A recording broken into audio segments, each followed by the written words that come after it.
Se un giorno mi vedrai vecchio, se mi sporco quando mangio e non riesco a vestirmi, abbi pazienza. Ricorda il tempo che ho trascorso ad insegnartelo. Se quando parlo con te ripeto sempre le stesse cose, non mi interrompere. Ascoltami. Quando eri piccolo dovevo raccontarti ogni sera la stessa storia finché non ti addormentavi. Quando non voglio lavarmi, non biasimarmi e non farmi vergognare. Ricordati quando dovevo correrti dietro, inventando delle scuse perché non volevi fare il bagno. Quando vedi la mia ignoranza per le nuove tecnologie, dammi il tempo necessario e non guardarmi con quel sorrisetto ironico. Ho avuto tutta la pazienza per insegnarti l'ABC. Quando ad un certo punto non riesco a ricordare o perdo il filo del discorso, dammi il tempo necessario per ricordare e se non ci riesco, non ti innervosire. La cosa più importante non è quello che dico, ma il mio bisogno di essere con te ed averti lì che mi ascolti. Quando le mie gambe stanche non mi consentono di tenere il tuo passo, non trattarmi come fossi un peso. Vieni verso di me con le tue mani forti, nello stesso modo in cui io l'ho fatto con te quando muovevi i tuoi primi passi. Quando dico che vorrei essere morto, non arrabbiarti. Un giorno comprenderai che cosa mi spinge a dirlo. Cerca di capire che alla mia età non si vive, si sopravvive. Un giorno scoprirai che nonostante i miei errori ho sempre voluto il meglio per te, che ho tentato di spianarti la strada. Dammi un po' del tuo tempo, dammi un po' della tua pazienza, dammi una spalla su cui poggiare la testa allo stesso modo in cui io l'ho fatto per te. Aiutami a camminare, aiutami a finire i miei giorni con amore e pazienza. In cambio, io ti darò un sorriso e l'immenso amore che ho sempre avuto per te. Ti amo, figlio mio.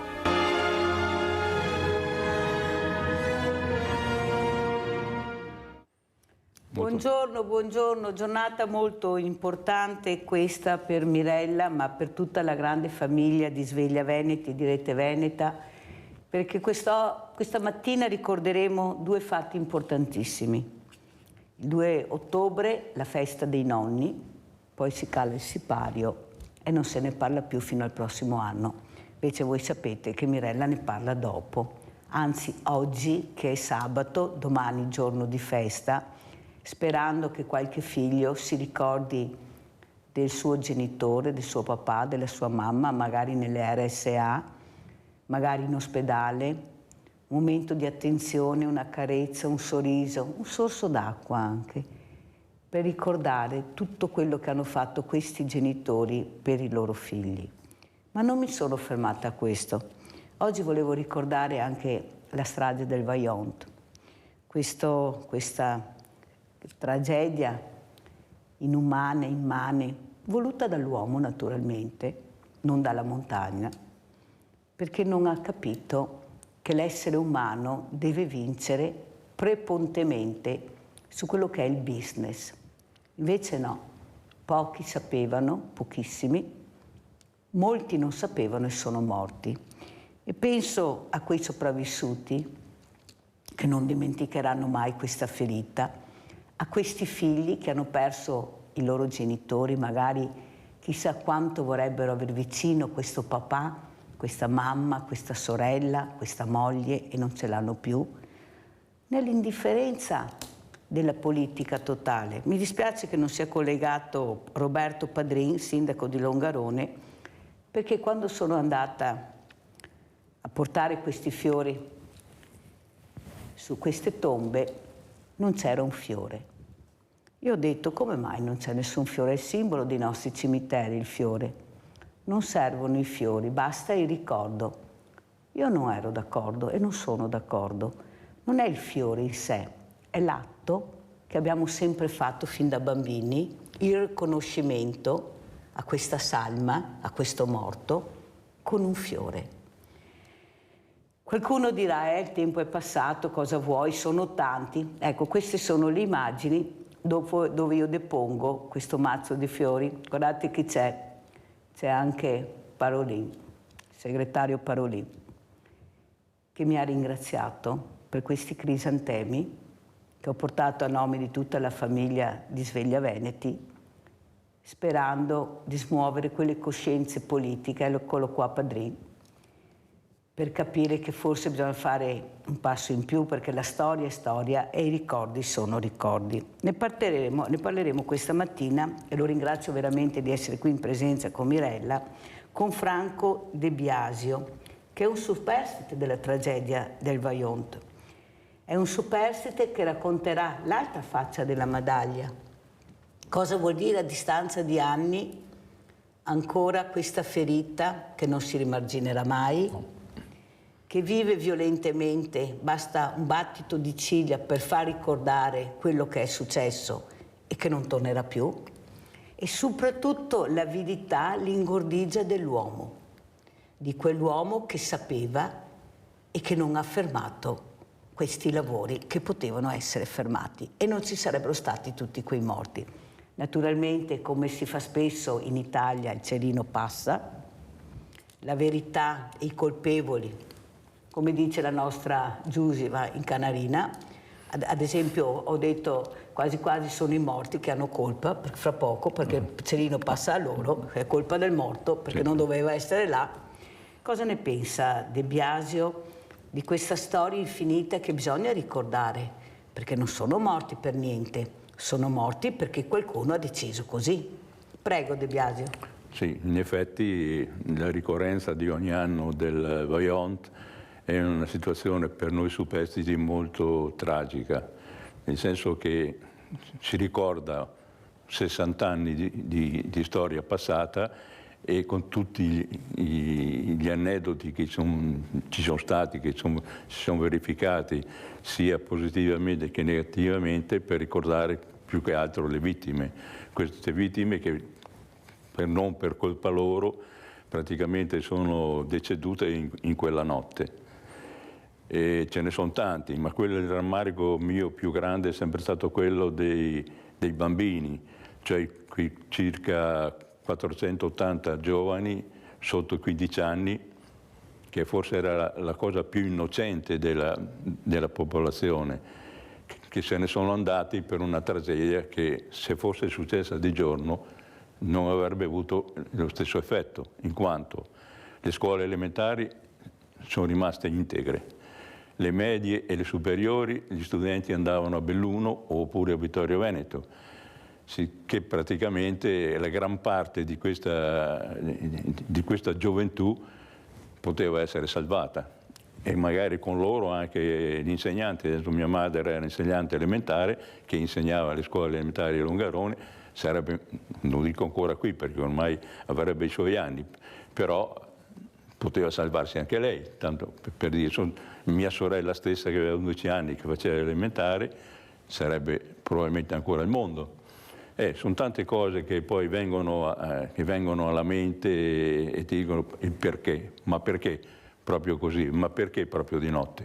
Questa è una domanda che feci anche a Albino Luciani nella messa della scuola, che ogni anno fanno la messa dello studente, e che ha voluto avere un colloquio personale con me, proprio solo io e lui. Addirittura mi ricordo un particolare che fece allontanare il suo segretario e gli disse: ma Eminenza, ma non si può, tu stai fuori, ti chiamo io se ho bisogno. E una delle domande è stata proprio questa: ma lei che parla sempre di bontà divina di qua e di là, me lo spiega questo fatto qua? Non poteva succedere di giorno? Non mi ha dato la risposta. Allora, De Biasio, purtroppo e per fortuna adesso abbiamo degli strumenti che fanno capire quello che sta succedendo. Prevenzione si chiama. Esatto. Allora, siccome la montagna respira, cammina, le montagne respirano, camminano, si muovono. Non è che loro ti dicono guarda che parto a quest'ora e arriverò a quest'ora con la frana. Loro si muovono e partono, ma partono perché qualcuno le ha stuzzicate. Certo. Qualcuno le ha stuzzicate e questa montagna comincia a muoversi e a respirare. E quando si muove e respira sono vittime innocenti che ne pagano le conseguenze. Ma lei parte, come ripeto, perché qualcuno l'ha stimolata. Qualcuno sapeva, Toc, il monte Toc famoso, questi colpi che davano. Sì, lei faceva anche i terremoti, bravo, anche se leggeri, però era uno spostamento della massa. Faceva capire, le montagne parlano, se le ascolti. Io me li ricordo di quelli anche nel settembre, è successo a ottobre, ma anche nel settembre c'è stato un certo movimento che si è sentito bene, ecco. E poi noi che eravamo giovani andavamo spesso anche in diga perché era una camminata, ci sembrava una struttura talmente mastodontica, era considerata la più alta al mondo che era un po' il vanto nostro. Però passando dall'altra parte della sponda che c'era la strada, vedevamo che c'era degli scollinamenti eccetera, ma io come tutti gli altri non pensavamo che fosse una frana in movimento perché nessuno ci aveva detto niente. Ma non eravate voi che dovevate capirlo? C'era qualcuno che capiva, che sapeva? Che sapeva, ma anche i tecnici che erano in diga ci lasciavano andare tranquillamente. Ma poteva succedere mentre eravamo lì anche. No, perché sennò avrebbero creato allarme, no? Ci sono delle risposte di Biagio, non è che non ci siano risposte, ci sono risposte importanti, come questo passaggio da Save all'Enel in fretta e furia. Infatti anche gli invasi che salivano, scendevano per avere questo benedetto collaudo, hanno fatto altro che accelerare questa fase, perché prima l'acqua quando era piena teneva ferma in qualche maniera, perché poi non è detto che rimaneva, però la spinta era inferiore. Come abbassavano il livello si muoveva di più, di conseguenza sì, ma è stato l'uomo lì che aveva avuto fretta per poter cedere all'Enel, che l'Enel probabilmente non era neanche perfettamente il corrente di quello, penso io, di quello che stava per avvenire, se no forse non prendeva neanche in consegna un bacino del genere, con le responsabilità che poi potevano accadere verso la popolazione. Ma prima di acquistare e di prendere in consegna anche questi grossi enti dovrebbero avere dei tecnici esperti, perché quando acquisti c'è qualcosa che non torna in tutto questo, purtroppo. Perché anche il genio civile doveva essere lento e preposto per certe cose, avrebbe dovuto metterci il naso perlomeno per capire un po', non fidarsi di quello che dicevano i vari ingegneri o tecnici o geologhi, pseudogeologhi, che magari potevano raccontare anche delle storie non vere. Questo è un po'... No, è stata un po' una... Però dobbiamo anche parlarne, come facciamo noi, come faremo noi con Media Nord-Est, con Antena 3, Rete Veneta, la mia trasmissione per ricordare questi morti, questa tragedia immane, visto che ancora questo cemento dilaga, mi dispiace dirglielo, anche su posti fragilissimi, basta vedere quando ci sono anche certe inondazioni perché avvengono, certo. Perché c'è cementificato dappertutto, su tutto, dappertutto, poi noi abbiamo un record. Allora andiamo da Rinaldo, però prima di passare la parola a Rinaldo volevo scusarmi con Leone e Marisa, perché ieri nella seconda parte della puntata non sono riuscita a passare le loro telefonate. Era un momento di ricordo, era un momento un po' particolare, perciò mi scuso tanto, però non sono riuscita a passare queste due telefonate. Scusatemi, ma succede. Adesso sentiamo il nostro Rinaldo da Venezia. Ciao Rinaldo, che con Rinaldo Ciao, non Mirella. si sbaglia perché è sempre il numero uno. Vai! Ciao Mirella e buongiorno al tuo ospite. Del Vajont mi ricordo benissimo perché 20 giorni dopo sono andato in Italia, va bene.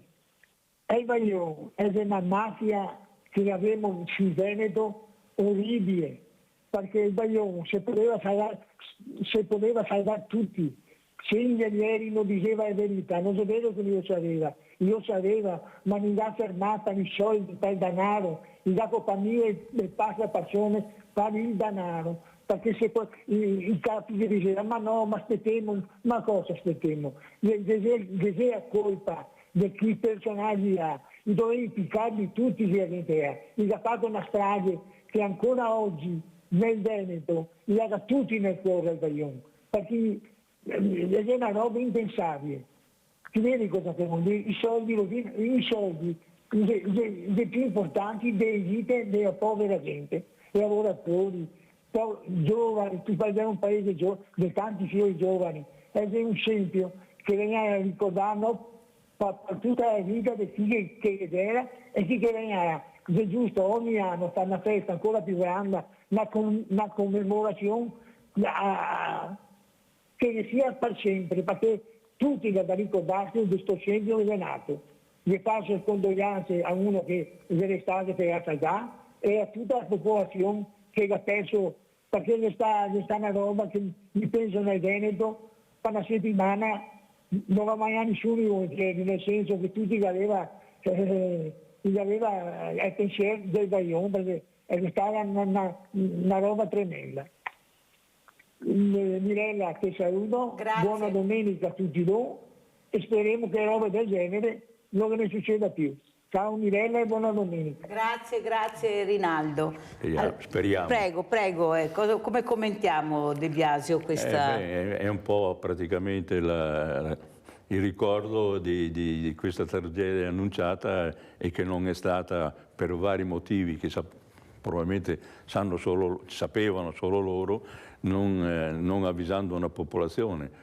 Io sono dell'avviso che già avvisarli voleva dire mettere in allarme e spostare un paese, e già anche questo poteva essere una spesa in più. Hanno rischiato, perché anche tutti i modellini della SADE lì a Nove, dove avevano la cosa, erano modellini per modo di dire, perché la natura è difficile conoscerla, non si sa con precisione che massa si doveva muovere o meno. E l'ho tentato per vedere se per caso gli andava bene e purtroppo per tutti noi gli è andata malissimo, anzi. Sì. Abbiamo Vladimiro da Rovigo. Ciao Vladimiro. Ciao Mirella, voglio dire due cose velocissime. Poco fa il tuo ospite ha detto che nel passaggio da Sabre a Enel, forse quelli dell'Enel lo sapeva tutto, no? Ho dei gran dubbi, qua in Veneto, per stare nella nostra regione, capita per esempio che alcune banche anni e anni fa è passata da una proprietà a un'altra e tutti sapevano perfettamente che quella banca stava fallendo, ma bisognava fare l'operazione per motivi superiori. Lì ha perso soldi che ha pagato come soldi la gente, lì nel Vajont che ha pagato con la vita le persone, ma quando che era ancora decenni fa che la popolazione chiamava il parco buoi, no? Cioè quando che era qualcosa da dover fare per forza pagava sempre il parco buoi, o con i soldi o con la vita via parlando.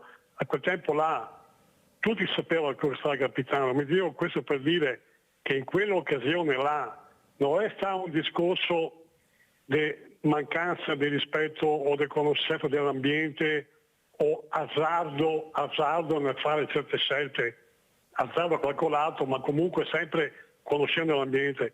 Lì sta l'avidità di alcune persone che ha portato a quella tragedia. Cioè mi penso che la prima cosa che deve essere è fare in modo che non ci sia più questa avidità, cioè questo discorso di volere comunque o per poter fare cose o per avere soldi, fare comunque certe cose fregandosene dell'ambiente, della natura e di altre cose ancora. Qua dovrebbe essere la parte iniziale, che speriamo che non ci sia più. Dopo giustamente che voi a conoscenza dell'ambiente e via parlando, ma a me mi sembra che a questo livello qua ormai la conoscenza sia più che sufficiente, cioè ormai sappiamo perfettamente quello che si può fare e quello che non si può fare e anche in che maniera. Ciao Mirella, grazie dell'ospitalità. Grazie a te Vladimiro, sempre preciso e attento. Prego De Biasio. Sì, in realtà sapere poi come sono state le cose fra il passaggio Saad e Enel lo sapranno solo quelli che a quel tempo dirigevano le operazioni. Per me l'Enel è stata un po' incauta, insomma, non avendo in mano veramente la certezza di com'era il bacino, perché non parlando nessuno, la frana si sapeva che c'era, non si sapeva l'entità dello sbottamento, anche se alcuni geologi avevano detto che lì era stata fatta un'opera in cui non si doveva fare per niente, tipo il Müller austriaco, che era stato il primo che ha fatto i sondaggi e aveva sconsigliato ma vivamente la costruzione della diga. Purtroppo si sa, la vita umana è quella che passa oltre il rispetto delle vite umane e abbiamo visto i risultati, insomma. Allora andiamo a vedere, andiamo a Belluno, la prima sentenza giudice Fabbri in merito proprio al Vajont. Andiamo a vedere e a sentire. Senza Mario Fabbri il processo del Vajont non sarebbe stato fatto, senza il giudice Fabbri, senza l'uomo Fabbri, sicuramente le cose sarebbero andate diversamente da come lui ebbe il coraggio, la forza, la tenacia, la competenza di impostarle. L'incipit del professor Maurizio Reberschak, che firma con Silvia Miscellaneo e Enrico Bacchetti il volume Vajont, la prima sentenza, è già sintesi dello straordinario impegno profuso a 60 anni dal 9 ottobre 1963. Al centro del libro la trascrizione integrale della documentazione processuale della sentenza istruttoria con la quale Fabbri nel febbraio del 1968 rinviava a giudizio 11 imputati. È un libro che coglie i momenti, il prima, il durante e il dopo la vicenda.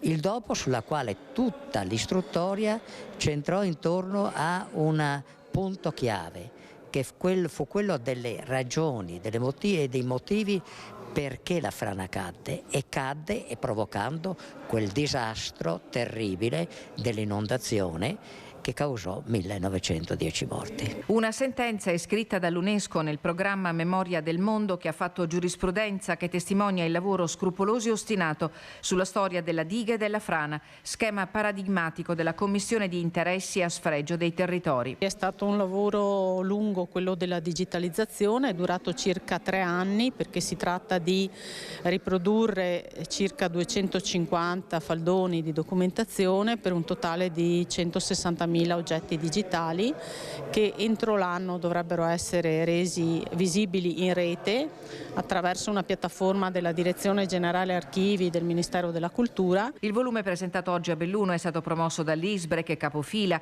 Archivio di Stato di Belluno, Associazione Tina Merlin, Fondazione Vajont e Ampi Belluno. Presente Antonella Fabbri, figlia del giudice Mario Fabbri, scomparso nel 2019, testimone di un incontro fra il padre e il giudice Falcone a Venezia. Noi ci troviamo invece adesso con la consapevolezza che quel grazie che Falcone disse a mio padre aprì la strada a tanti altri processi e a tante altre attività che oggi, come ha detto benissimo Reberschak e tutti gli altri relatori, hanno fatto giurisprudenza. Un uomo scrupoloso, un uomo di buon senso, certo, un uomo onesto, questo era il giudice Fabbri, che ha capito che qualcuno doveva pagare. Sì. Tanto è vero che abbiamo sentito c'erano degli indagati, nome e cognome, ben precisi. Delle volte si sente dire ma è solo indagato, ma se sei indagato c'è anche un motivo. C'è stato anche un processo. Perché qua, esatto, c'è stato. Ecco, come commenta queste parole anche della figlia? Ecco, mio padre ha fatto scuola, ha cercato di far capire l'importanza, ha ricevuto il sì di Falcone, grazie di Falcone. Sì, sicuramente se non c'era lui veniva insabbiato tutto, secondo me. Mentre lui ha avuto il coraggio e la forza di portare avanti questa discussione, perlomeno, per creare poi i presupposti per fare il processo che è stato spostato all'Aquila per motivi, non si sa bene perché, ma abbiamo paura, eccetera. E dei morti fine, che risuscitano avevano paura. Appunto, e alla fine abbiamo visto che praticamente ci sono state delle condanne, anche se delle condanne un po' lievi per qualcuno, altri ormai non ce n'erano più, erano morti, eccetera, però una sentenza del genere è una sentenza che ha un'importanza, per la prima volta che praticamente mi veniva fatto un processo in parte anche contro lo Stato, perché poi in realtà anche lo Stato ci ha rimesso tipo le ferrovie, tipo le poste che erano state in quei tempi. Sì, ha avuto anche loro dei danni praticamente, e lì con questo processo siamo riusciti a portare a termine, anche se ci è voluto molto tempo, con una sentenza a distanza di 40 anni, mi pare che fosse dal... Però almeno c'è stato un risultato, ecco, che in Italia è difficile ottenere. In Italia è difficile da ottenere. Ma lei come superstite, Franco De Biasio? Abbiamo sentito le perdite immani che lei ha avuto, queste perdite che non ritorneranno più. Cosa adesso, a distanza di 60 anni, che vorrebbe chiedere al governo, alla giustizia, ai giudici, a queste sentenze che faticano ad arrivare? Prima sei colpevole, poi sei innocente, poi c'è una via di mezzo, poi vai in prescrizione, che c'è solo in Italia la prescrizione, esatto. Ricordatelo, dagli altri paesi non c'è, ce l'abbiamo noi. Oppure per qualcuno che ha grana, prego. Oppure c'è le attenuanti generiche, non generiche. Patteggiamenti, sì. Sì, sono cose che la giustizia dovrebbe superare. A un certo momento, se c'è dei colpevoli, i colpevoli devono pagare, ma pagare in maniera esemplare, che rimanga di monito per altri avvenimenti del genere, perché sennò è troppo facile. Allora succede, ad esempio, Ponte Morandi finirà, faranno il processo, ma non se ne parla più, oppure ogni tanto viene fuori qualche cosa, però in realtà sono passati già degli anni e stanno ancora lì a... O la funivia. Sì, esatto. O l'albergo. Ce n'è, però in Italia dobbiamo avere pazienza, perché abbiamo tempi lunghissimi noi, abbiamo eterni. Anche lì però la giustizia e i magistrati dovrebbero un po' accelerare quelle cose, perché alla fine poi quando passa troppo tempo vanno un po' nel dimenticatoio. Allora sentiamo anche il nostro Luciano. Ciao Luciano. Ciao Mirella, buongiorno. Verona. A te. Sì, Legnago Verona. E anche tu, caro ospite. Dunque io sono vicino alla disgrazia che è successa lì a Mestre, ai familiari, e quello del Vajont, cara Mirella, avevo 20 anni che sono partito per il militare. E almeno nella mia ignoranza, come che sentivo che la gente parlava, certi ingegneri avevano previsto che la montagna stava per cadere dentro nella diga. Avevo 20 anni, non ero proprio bambino, e mi ricordo bene. Allora, certe disgrazie si potrebbero anche evitare, perché il destino, però certe volte lo andiamo in cerca il destino. Poi, siccome che ti seguo sempre, Mirella, con le tue belle trasmissioni, vorrei essere vicino, come hai detto l'altro giorno, che un po' di riguardo, di priorità per i nostri anziani che hanno fatto l'Italia e che non arrivano nemmeno alla fine della prima settimana, perché i tempi là, che ero anch'io ragazzo, lavoravano senza contributi e dovevano dire grazie Paron che te me dai da mangiare. Ecco il discorso, perciò io lo dirò anche dopo morto, la priorità ai nostri padri che hanno fatto l'Italia, dopo i giovani italiani, dopo gli stranieri, ma priorità ai nostri vecchi che hanno fatto l'Italia, che hanno contribuito, che hanno fatto le guerre per la nostra sacra patria. Buona giornata e buona domenica. Grazie Luciano, anche Verona ha chiamato, chiamano dappertutto come voi sapete. Adesso abbiamo anche Marco Tappari, presidente di Villa Belvedere, assieme agli ospiti di Villa Belvedere, perché vogliamo ricordare i nonni questa mattina, vogliamo ricordare anche queste figure meravigliose. Ecco, il nonno anche De Biasio sta dicendo, eccoli qua che li vediamo il presidente Tappari che sta facendo accomodare i nostri nonni che ci saluteranno, che ricorderemo. Allora Presidente, cosa ci dice? Grazie intanto per questo collegamento, durerà poco ma è importantissimo. Vedo vicino a lei una persona tutta rock come piace a Mirella. Prego Presidente. Buongiorno. Grazie della possibilità del collegamento, perché è importantissimo per noi. Qui con me c'è il signor Vanotti che è il rappresentante degli ospiti e è persona, hai visto che è preparatissimo, che è elegantissimo per l'occasione, e abbiamo anche tutti gli altri ospiti qui che girano giornata viva. Abbiamo 2 compleanni, Mirella, importanti. Uno è la festa dei nonni, no? Che l'abbiamo festeggiata l'altro giorno, ma per noi il compleanno più importante sono che quest'anno Villa Belvedere compie 90 anni di servizi, 90 anni di festa, se vogliamo, perché abbiamo sempre guardato il benessere non solo sanitario ma complessivo delle persone. Vuoi salutare Alfredo? Meraviglioso, questo, guardate, sembra un principe, guardate che bello che è questo nonno. Allora io voglio salutare questo nonno e sentire cosa ci dice, prego. Cosa ci racconti, Alfredo? Forte. Vai. Che sono contento di essere qui. Come si dice? Entusiasta che lei mi abbia... Giornata dei nonni, cosa ne pensa della giornata dei nonni? Cosa ne pensi della nostra giornata di festa dei nonni, Alfredo? Abbiamo fatto bene. È una festa importante. Alfredo, lei ha figli? Di nonno sono uno solo io. Nonno è uno, hai figli, Alfredo? Uno. Viene a trovarla questo figlio viene a trovarla, Alfredo? Sì, oggi pomeriggio. Oggi pomeriggio, ma è un figlio attento a questo padre meraviglioso o un figlio che ogni tanto fa un saltino e vai? L'ho istruito da piccolo io, sai. L'ho istruito da piccolo io. Allora, Presidente, vedo anche dietro, vedo delle figure che si alternano. Ciao a tutti i nonni, ciao nonni di questa RSA importante. Salutano, ciao. Sì, siamo tutti qua, Mirella. Anche gli operatori, Presidente, veramente, Mirella, che sono... Fammi fare un ringraziamento ai nostri operatori che sono sempre attenti a tutto. Qui abbiamo la referente del servizio educativo con noi che ci dà una mano, ma dietro, che non li vedete, ci sono gli operatori sociosanitari, gli infermieri, i dottori, ci siamo tutti, insomma, e quindi volevamo davvero salutarvi tutti insieme. Se mi fai alzare la telecamera ti faccio fare un saluto da tutti, Mirella. Prego. Facciamo un saluto tutti insieme. Eccoli che li vediamo. Ciao. Eccoli, ciao. Ciao a tutti. Ciao. Mirella, grazie Mirella, sai, buona trasmissione davvero, e grazie per tutto lo spazio che ci dai, grazie. Grazie. Io spero di avere una delegazione anche sua, Presidente, per questa gita che faremo inclusiva il 12 di ottobre. Mi piacerebbe avere anche Alfredo, ad esempio.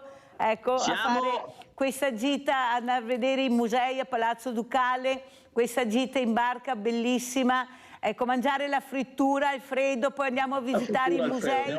Siamo stati invitati anche alla Fenice.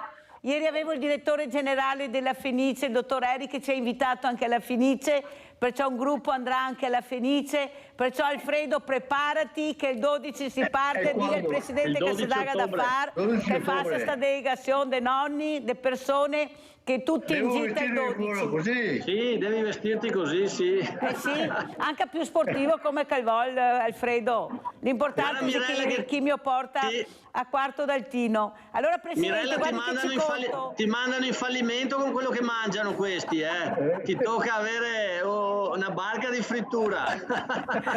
Allora ci sentiamo, Presidente, mi raccomando, guardi che assolutamente deve esserci anche Villa Belvedere con i loro rappresentanti in questa gita. Grazie. Ciao nonni, e da parte di tutti noi.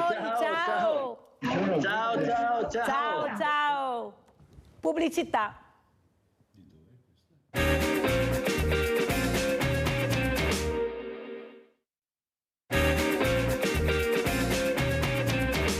Ed è collegato con noi Don Augusto Antoniol, parroco di Longarone.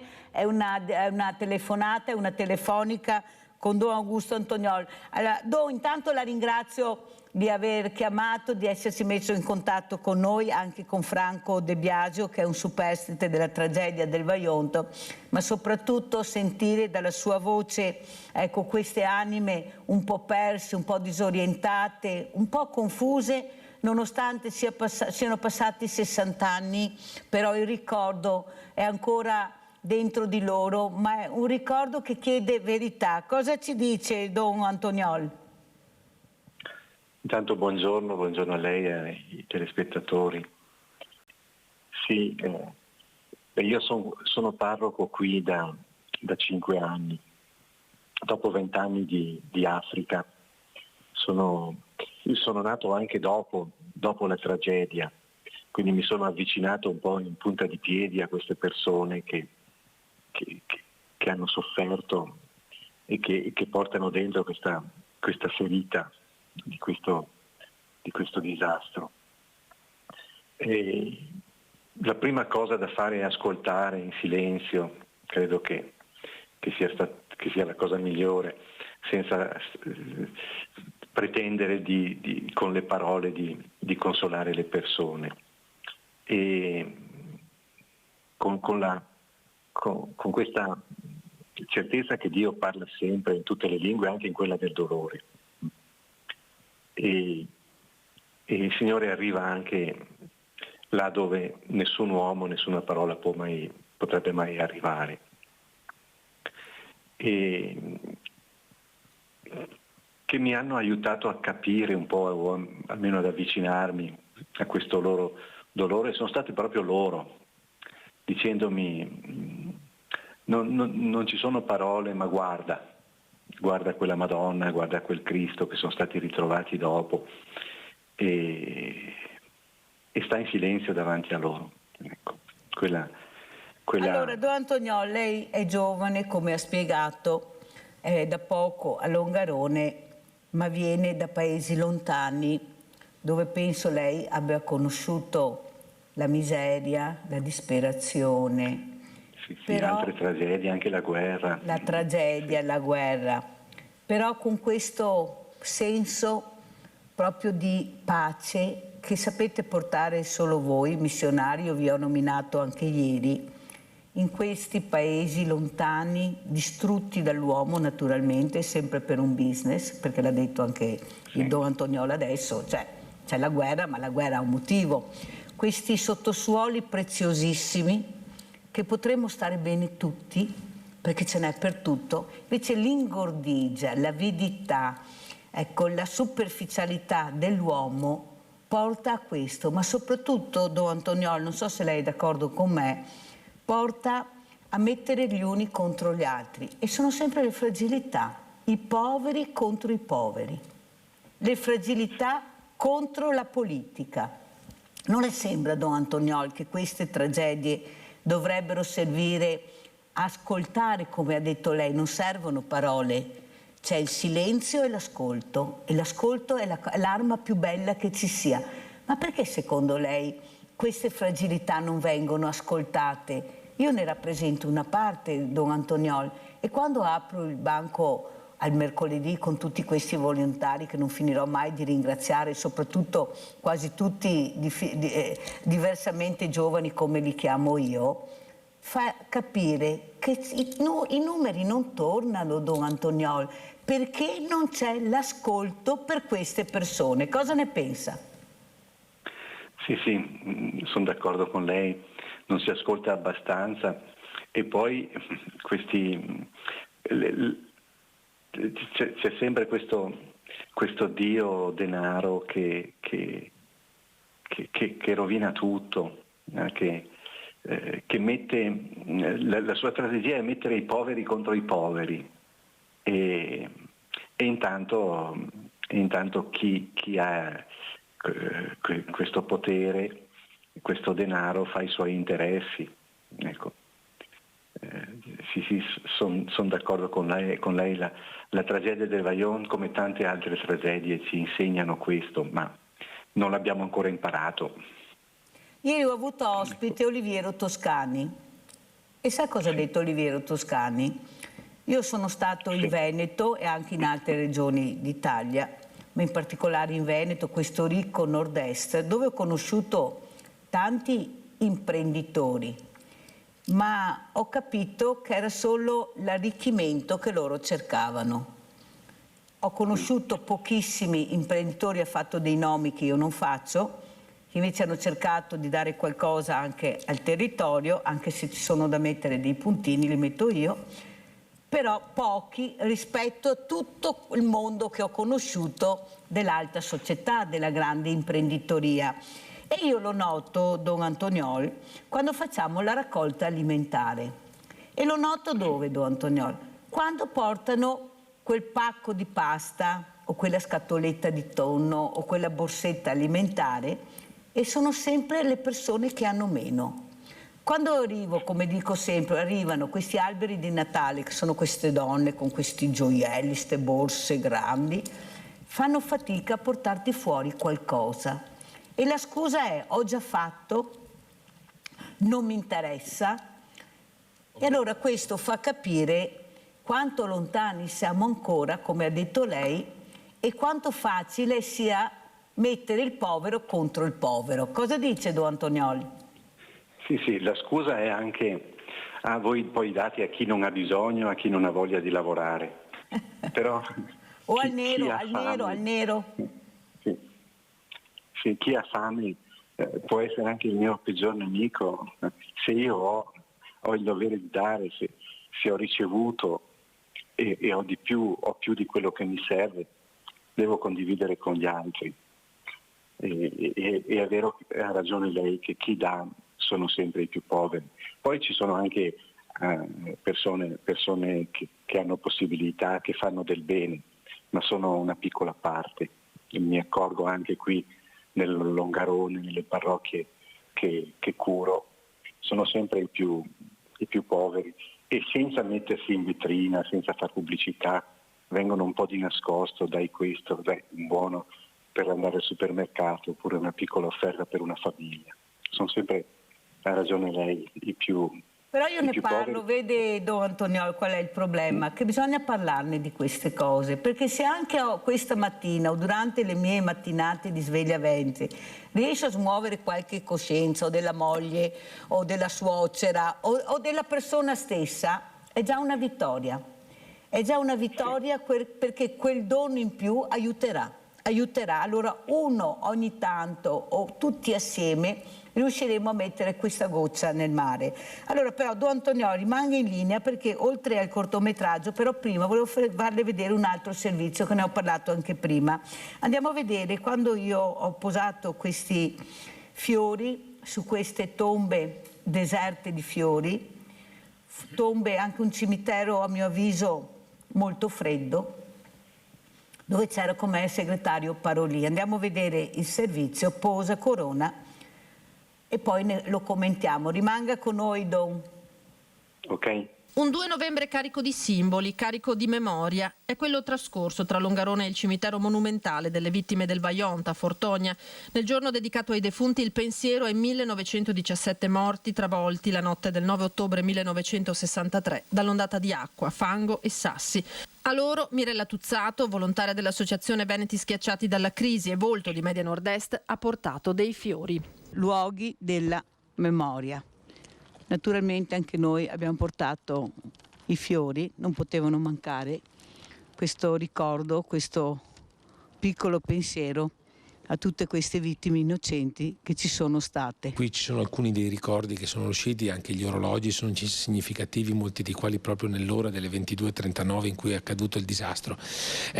Sicuramente colpisce molto questo luogo che è stato ricostruito soprattutto anche veramente per fare memoria. Potete veramente trovare quello che rimane, perché dobbiamo ricordare che delle 1910 vittime praticamente circa un terzo non sono mai state ritrovate. Sono trascorsi ormai 56 anni, ma per noi come fosse ieri. Quello che abbiamo visto, che abbiamo vissuto nei giorni seguenti è impresso nella mente come una pellicola che non si può cancellare. Un 2 novembre arricchito a Fortonia dalla presenza del segretario di Stato Vaticano Pietro Parolin. È veramente importante tornare su questi luoghi, per me è la prima volta che vengo qui, quindi mi sento anche particolarmente emozionato. Una visita commossa, sentita, quella del cardinale Parolin, prima di celebrare la messa di fronte alla distesa di lapidi bianche. Alla fine non si sa proprio che cosa dire, no? Soltanto ci si sente impotenti, ecco, e senza parole, soltanto un grande grande vuoto e un grande silenzio. Speriamo di riuscire a imparare da queste cose. Questo sarebbe già abbastanza, no? Però dico, almeno noi che siamo rimasti qui, noi che continuiamo, le generazioni che vengono, che imparino a non ripetere questi errori. Allora, Don Antoniol, abbiamo sentito il segretario di Stato Parolin, una persona di un'umiltà unica, di una sensibilità, e quando io ho portato questi fiori gliel'ho anche detto, ho detto mi dispiace che non ci siano fiori in questo cimitero, e lui ha detto ha ragione. E avevo pensato, Don Antoniol, che dovevano essere i ragazzi delle scuole a portare ognuno un fiore, non serve portare gli alberi, serve un fiore a ogni ragazzo, perché le scuole ci sono e in questi anniversari importanti, in questi ricordi terribili, dovrebbero esserci tutte le scuole del territorio, le rappresentanze delle scuole del territorio, perché è una immane tragedia che ha coinvolto tutto il territorio. E ancora adesso vedo pochi ragazzi, poche scuole. I ricordi sono lontani, il passato è passato. Cosa ne pensa Don Antoniol? Sì, è una difficoltà quella di far passare il messaggio alle giovani generazioni. Lo troviamo per questa tragedia del Vajont, ma anche per tante altre cose, tante altre tragedie. E cerchiamo di fare qualcosa. Domani col Presidente della Repubblica ci saranno 500 bambini al cimitero del Vajont alle 11 per cercare di sensibilizzare anche loro. Sono loro i nostri fiori. E poi la sera, domani sera, no, lunedì sera, nell'anniversario della tragedia, durante la veglia faremo una veglia in cammino, partendo proprio dal cimitero vecchio di Longarone, e durante questo cammino, per arrivare poi alla chiesa parrocchiale, leggeremo tutti i nomi delle vittime. Con il cimitero ha detto ci sono queste lapidi un po' fredde, senza fiori, ma vogliamo ricordare che dietro, sotto ogni lapide c'è una persona. E leggendo i nomi di queste persone le ricorderemo, e arriveremo alla chiesa di Longarone, e lì alle 22:39, l'ora dell'ondata, faremo suonare la campana, l'unica campana che è rimasta della vecchia chiesa, con un momento di silenzio ricordare che sono persone queste che sono mancate, non sono lapidi fredde, ma sono persone. Eh sì, però sarà meglio farle ascoltare queste parole, queste persone che sono sotto queste lapidi, a qualcuno che ancora fa fatica ad ascoltare e che continua a proporre delle opere incredibili, costosissime, che non si sa per quale motivo e chi ne gioverà di queste opere. Però prima di lasciarla a Don Antoniol e ringraziarla per questo collegamento, volevo che lei salutasse anche i nonni, i nostri nonni, i nostri anziani, anche collegati con la casa di riposo, con le case di riposo. Ne abbiamo 2 questa mattina che ci stanno seguendo, perché io voglio ricordare anche queste figure che sono anche sotto le lapidi, questi sopravvissuti che sono diventati nonni, qualcuno. Cosa vuole dire Don Antoniol? Ecco, solo un messaggio di speranza. È quello che la nostra fede ci dà. Senza speranza non si può andare avanti, non si può vivere. Questa speranza di incontrare, di riabbracciare un giorno tutte queste persone che non ci sono più. Ecco, saluto e benedico anche questi questi nonni, questi anziani, con il loro esempio, con i loro sacrifici, hanno aiutato a costruire un mondo un po' migliore di quello che abbiamo lasciato, che cerchiamo di far tesoro del loro insegnamento e dei loro sacrifici. Grazie, grazie. Don Augusto Antoniol, parroco di Longarone. Come avete visto, purtroppo non c'era connessione per fare collegamento, perché andiamo nella Luna ma siamo ancora senza connessione. Questo, no, siccome è così, bisogna anche dire quello che è. Perciò ringrazio tantissimo Don Augusto Antoniol di questo collegamento e di questi saluti e speranza che ha cercato di far capire che forse è quella solo che ci rimane. Grazie, grazie Don Augusto Antoniol, un abbraccio da tutti noi e saremo presenti anche con il cuore a questa veglia. Allora, Don Franco De Biasio, come commenta queste parole? Ecco, lei quando entra in questo cimitero, ecco, tutti questi nomi, prego. Un sacerdote di quelli tosti, intanto. Che ho conosciuto anche quando c'è stato il collegamento con Roncade quella volta, e siamo andati a parlare diverse volte con lui per cercare di muovere anche la collettività che era in collegamento per far suonare le campane, che abbiamo fatto il minuto di raccoglimento quella volta, e proprio lì in diretta lui è molto bravo su queste qua e ha capito subito lo spirito dei superstiti e di quello che volevamo fare.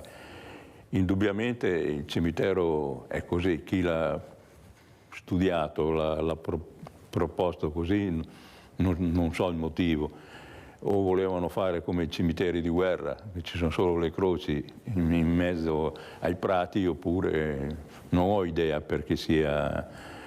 Sì, è un po' freddo per la verità. Molto freddo, sì, diciamo la verità. È malinconico anche, se vogliamo. Poi dopo non so cosa dire, insomma. I nomi ci sono, io di solito mi fermo anche sulle dove teoricamente ci dovrebbe essere la bara dei miei per fare un saluto, una preghiera e così.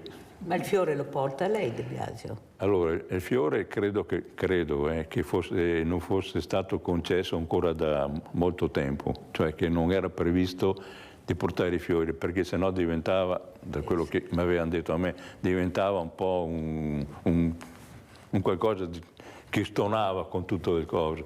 Ci sono state invece delle iniziative, ma molti anni fa, che un fiore le scolaresche le portavano, oppure c'era dell'erica su ogni lapide.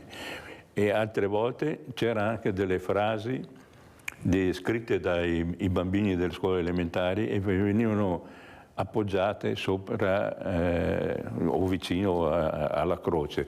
Quello è sempre stato un bel gesto. Io ho ancora quella che avevano messo sulla lapide di mia sorella e ce l'ho ancora a casa, insomma, ecco. Ma è un bel pensiero, perché come ha detto Don Antoniol, questi bambini sono i fiori e con queste poche righe che loro scrivevano, sì, e hanno scritto, hanno espresso il loro sentimento. Esatto. E lei ha molto gradito, vedete che sono gesti che vengono graditi. Sì, perché poi erano anche frasi molto belle. Sì, ma i bambini sanno scrivere, sono bravi. E molto commoventi. E molto commoventi. Allora io penso che sono molto bravi a scrivere, penso alle letterine che si facevano una volta a Natale, dove che veramente in quella letterina riuscivi a esprimere tutto quello che magari non eri riuscita a dire o a far capire durante tutto l'anno corso. Allora, come ci saluta Franco De Biasio? Ma... Io so che lei mi deve dare una cosa. Ah sì, vedi che la Mirella è arrivata? L'amico Franco Fattori che dedica sempre un qualcosa a Longarone e ai superstiti, anzi dovrebbe esserci domani l'inaugurazione invece noi ne ha fatti già 1 o 2, ma quello di domani è un po' più significativo, che ha preso lo spunto dalle rotaie del treno di Velte. Lui è un grande? È un grande e ogni anno fa qualcosa di nuovo. Quest'anno ha fatto per il 60° un ricordo che mi ha dato da consegnare a lei. Allora, Franco Fattori era qui questa mattina che mi aspettava per regalarmi, ecco, questo ciondolo bellissimo che ricorda il 60° anniversario del Vajont, ed è venuto a portarmelo appositamente. Dopo ha dovuto lasciarci perché doveva andare a Canareggio, doveva scappare, perché c'è il collegamento. Questo che sta facendo un collegamento, però è venuto personalmente. Pensate, ecco, queste sono le cose che fanno andare avanti Mirella. Mi ha detto vai avanti, era presente anche... Sì. Perché siamo amici da diverso tempo, anche perché lui giocava a quei tempi al calcio in una squadra avversaria. Ci siamo incontrati poco prima del disastro e da quella volta ci siamo sempre trovati e ci troviamo spesso, insomma, ecco, per ricordare. Vediamo se va, se no la regia dopo mi imbrotola, proviamo a vedere. Allora io lo appendo qua, intanto ringrazio Franco Fattori per queste parole che mi ha detto questa mattina, di andare avanti, che mi segue, che sono dalla parte giusta, ma soprattutto per questo ricordo che ogni anno io farò, anche se non sarà quel giorno, come faccio sempre De Biasio, perché è facile parlarne quel giorno, poi si chiude, il sipario scende. Non se ne parla più, altro. Poi non se ne parla più per un anno. Ecco, quest'anno abbiamo cominciato. Ma posso dire questo, io fino a 5 anni fa non volevo mai parlarne, era una cosa mia personale che mi tenevo, quando mi chiedevano ero molto evasivo, non mi piaceva entrare nell'argomento, anche perché l'ho sempre ritenuta una cosa proprio che era solo mia. Poi quando c'è stato questo incontro 5-6 anni fa, ho cominciato un po' a liberarmi di questo peso che avevo e adesso ne parlo anche volentieri, anche perché vedo che serve per tenere la memoria viva di questo ricordo. E abbiamo fatto tutte queste manifestazioni, comprese quelle ad esempio di domenica allo stadio di Udine, che io con qualche perplessità, perché so che di solito i tifosi non tutti sono che applaudono, ci potrebbero essere stati i fischi e mi sarebbe dispiaciuto su una cosa, invece si sono comportati in maniera perfetta e forse anche perché dall'altra parte c'erano i genoani che di disgrazie ne hanno avute anche loro, perché fra alluvioni, il ponte qua e là, allora hanno capito forse il significato di questa manifestazione e ha fatto veramente un lungo applauso. Allora chiudiamo e salutiamo Franco De Biasio, che ringrazio, superstite della tragedia del Vajont, per essere stato con noi. Lo ringrazio tantissimo e chiudiamo proprio con questo servizio che ha nominato, andiamo a Belluno, Vajont, Stadio Udine. Andiamo a vedere.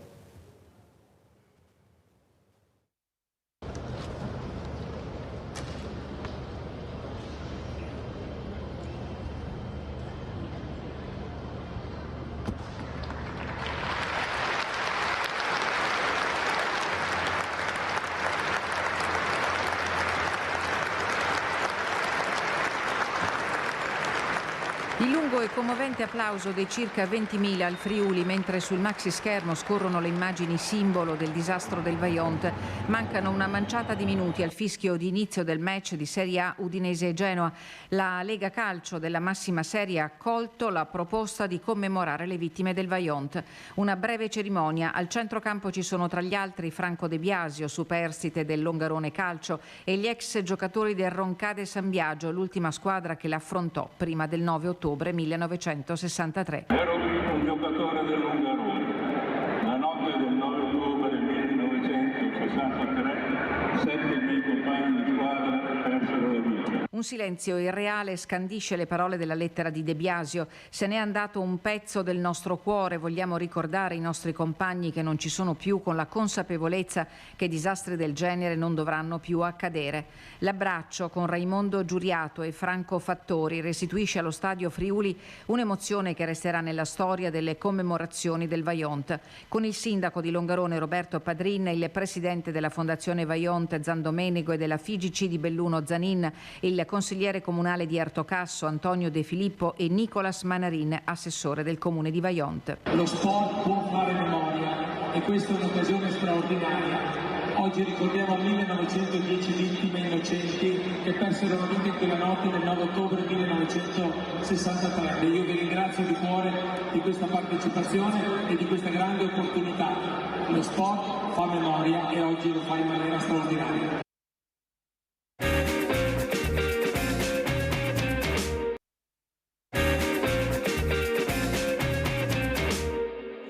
Piacere avere con me questa mattina in presenza Margherita Gorga, residente Casa Borgo Salce dell'Isra. Grazie veramente Margherita di essere qui con noi, ma soprattutto ricordare queste RSA, questi operatori, questi educatori.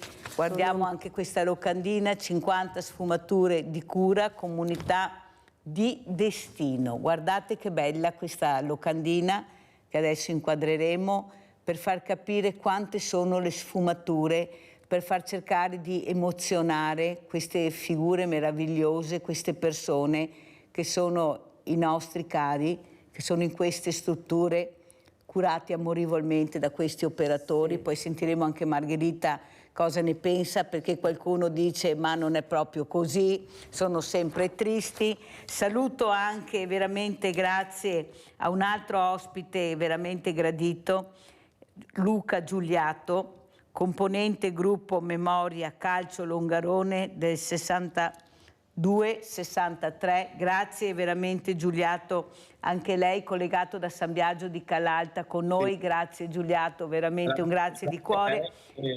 Grazie, grazie. E buongiorno a tutte le persone collegate. Specialmente i nostri nonni, vero Giuliato? Che oggi voglio ricordare anche i nostri nonni.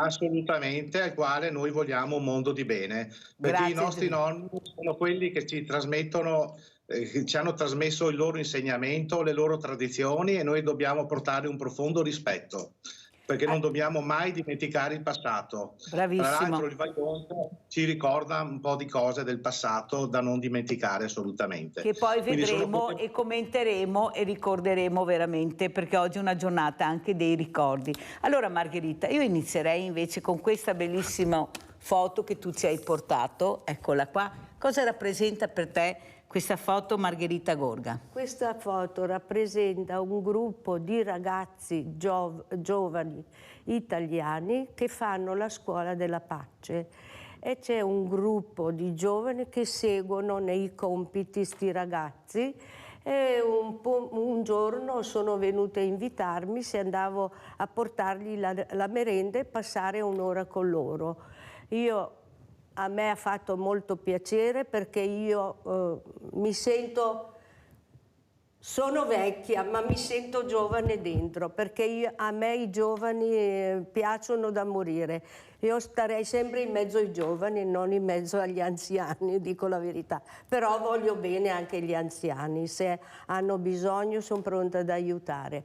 E questa foto sono venuti a trovarmi che ero in vacanza in montagna, hanno fatto questa foto e il giorno del compleanno me l'hanno regalata.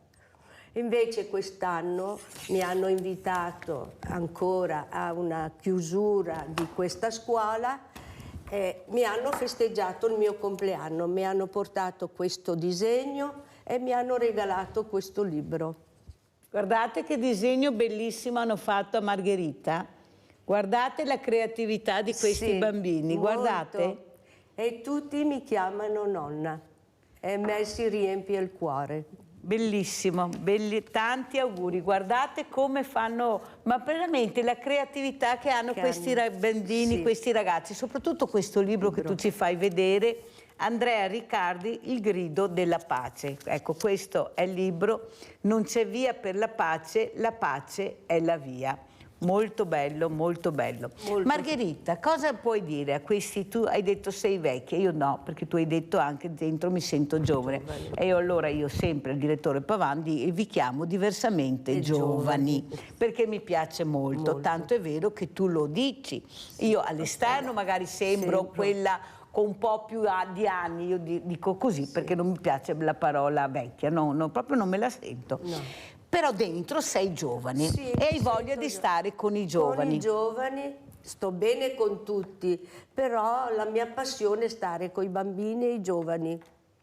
Allora Giulietto, i bambini, i giovani che ricorderemo anche con questa tragedia immane, come ha ricordato Franco De Biasio, questi bambini, questi ragazzini che portano questi pensieri, ecco qualche fiore su queste tombe molto fredde. Qualcuno dice che va bene così, io non sono d'accordo, dico quello che penso, perché sotto, appunto, come diceva Don Antoniol, c'erano delle persone, persone umane che non avevano nessuna colpa di morire in quella maniera, in quel modo, nel silenzio totale di quelli che sapevano, erano pochi, con nelle mani la vita di molti, e per un business pazzesco hanno lasciato che queste persone morissero.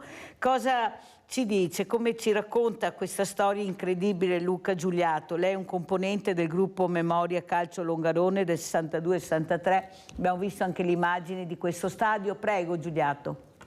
Sì, allora diciamo mi riaggancio al ragionamento che faceva prima, che lei diceva non vogliamo sentire parlare di anziani. I termini anziani, io dico sempre meno giovani, non diciamo vecchi anziani, diciamo meno giovani. Bravo, ecco, perché oggi la speranza di vita si è molto allungata, per cui usiamo questo termine, perché la parola anziano, vecchio, secondo me non sta bene, usiamo il termine meno giovani. Allora è diventato mio amico Giulietto, è diventato mio amico. Anche mio.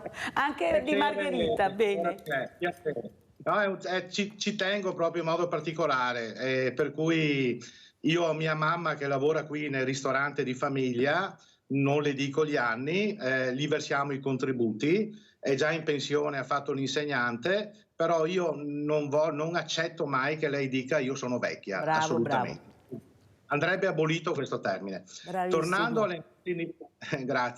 Tornando alle nostre iniziative, tutto è partito, e su questo anche il sindaco Padrin, con il quale collaboriamo su queste iniziative, è partito da una foto che mio padre, che giocò contro il Longarone nel campionato 62-63 di seconda categoria, perché il Longarone era inserito nel girone delle Trevigiane sostanzialmente, vide quella foto durante una trasmissione e disse: io ho giocato contro di quelli, Luca fai in modo di mettermi in contatto perché voglio vedere se qualcuno è sopravvissuto alla tragedia per fare un incontro e portare la mia solidarietà.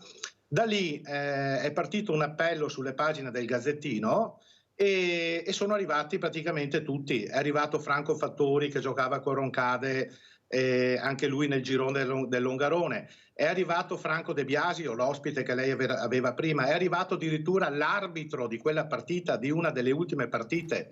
E quindi, mi scusi un secondo, ecco qua. Allora, abbiamo messo in piedi delle iniziative creando questo gruppo che si chiama Calcio Longarone 62-63 per non dimenticare, sempre con lo sfondo della grande, immensa e purtroppo tragedia del Vajont.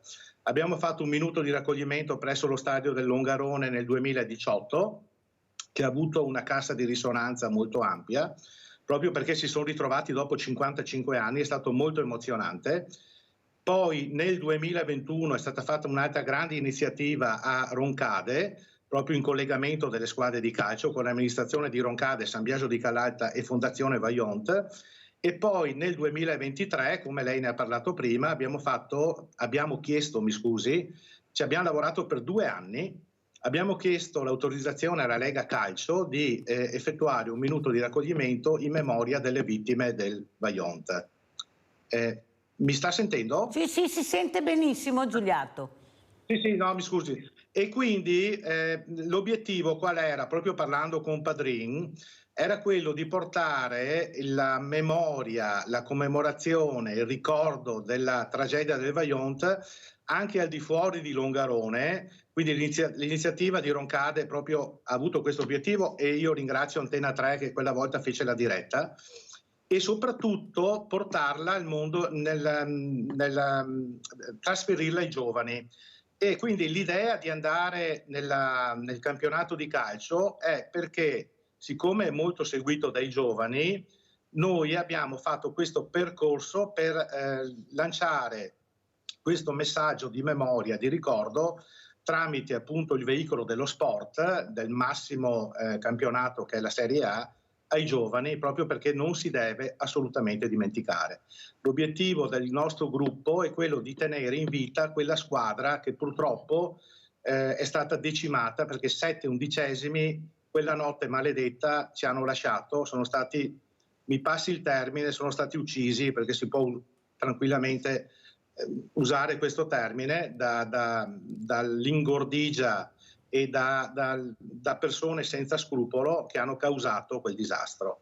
Quindi persone che in 3 minuti non hanno avuto neanche il tempo di dire ciao, e questa è una cosa che mi strozza il cuore proprio, non hanno avuto neanche il tempo di salutare i propri cari, e senza quasi accorgersene, purtroppo si saranno anche accorti, ci hanno lasciato. E questa rabbia, perché io il Vajont l'ho sempre visto come un aspetto storico, lo leggi nei libri di storia, vedi le foto in bianco e nero, però le devo dire una cosa, signora Mirella, quando io conobbi i superstiti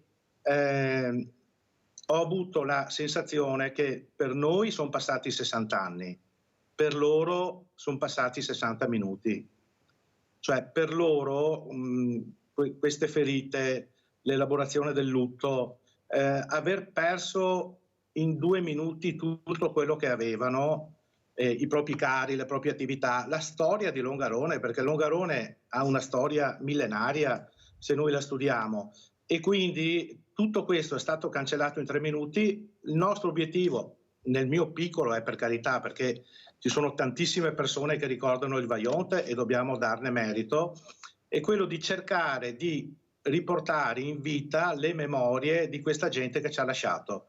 Quindi anche col signor Franco De Biasio adesso stiamo facendo un percorso di raccontare episodi della squadra, di partite, di situazioni che c'erano prima del disastro, perché è giusto lasciare alla storia anche un po' di ricordo di queste persone quando erano in vita, perché tutto quello che è successo dopo purtroppo lo sappiamo chi sono i colpevoli, sappiamo che ci sono state mancanze di controlli, sappiamo che c'è stata tanta ingordigia, ma dobbiamo anche cercare di, nel nostro piccolo, dar voce a chi non c'è più.